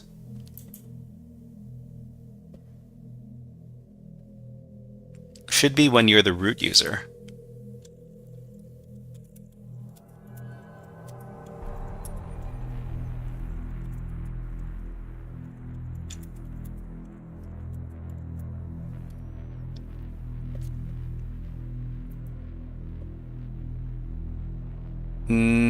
I don't think so.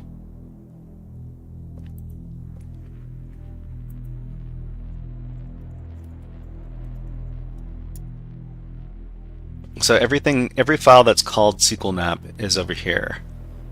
So we've got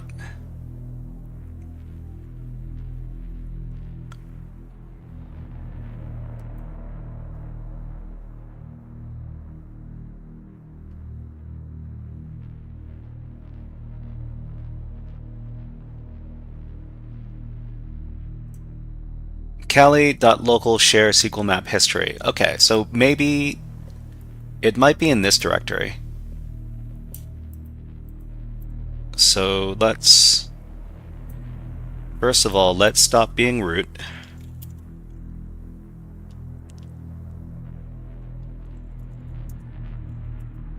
And then navigate to that directory. Okay, we've got our history and we've got our output. So we've got our history over here. Nope. We've got our output over here. Okay, so we've got the this is the log for, this should be the log file for this domain right here. So dump log session SQLite. So cat log.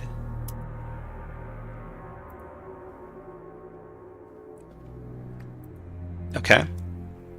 Dev Suthar, hello, good morning. Good morning, Dev Suthar. It must be morning where you are. It's night over here.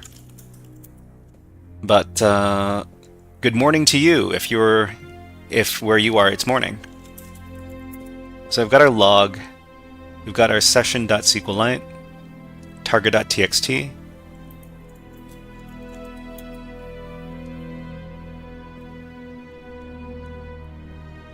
Okay, okay. And Particle Dedu, you said that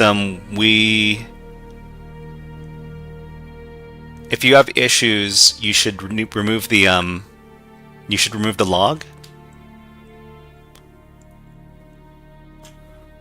So we've got the dump directory as well. There's nothing here.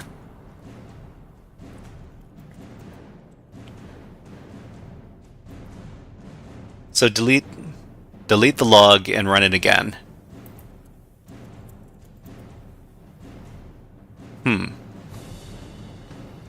Well, let's see what's going on in the other tabs first. So YSRLSY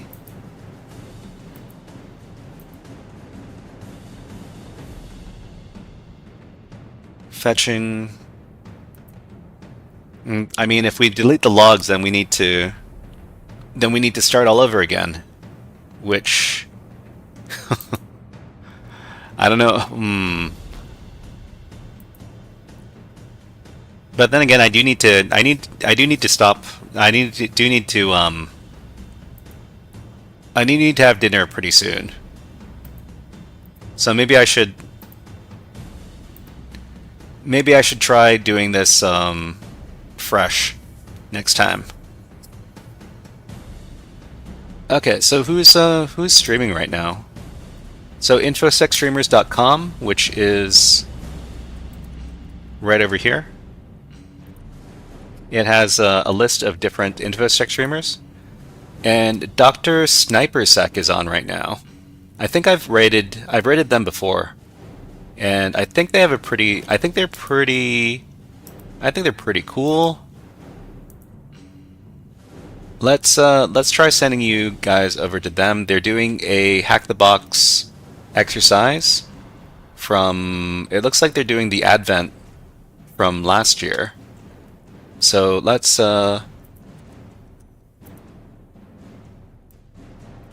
finish the stream. Everybody, thank you for coming by today. This is kind of zoomed by, but before we end the stream, let's do one last Hack the Planet. Hack the planet! Hack the planet! Shut up again! I'm gonna try doing this exercise a little bit later, but everybody, thank you very much for coming to the stream. This is the start of the week. This is Monday, so we're going to be streaming again on Wednesday and Friday. So if you want more hacking action, please come by on Wednesday and Friday at the same time that we do it today. Let's raid somebody. We're going to raid Dr. SniperSec. And when you arrive at the channel, if you could please type out this message, hip hop hack with the OS frog, then that would be very much appreciated. Thank you very much. Let's raid Dr. SniperSec. Everybody, I hope you have a great week and good hacking, and we will see you next time.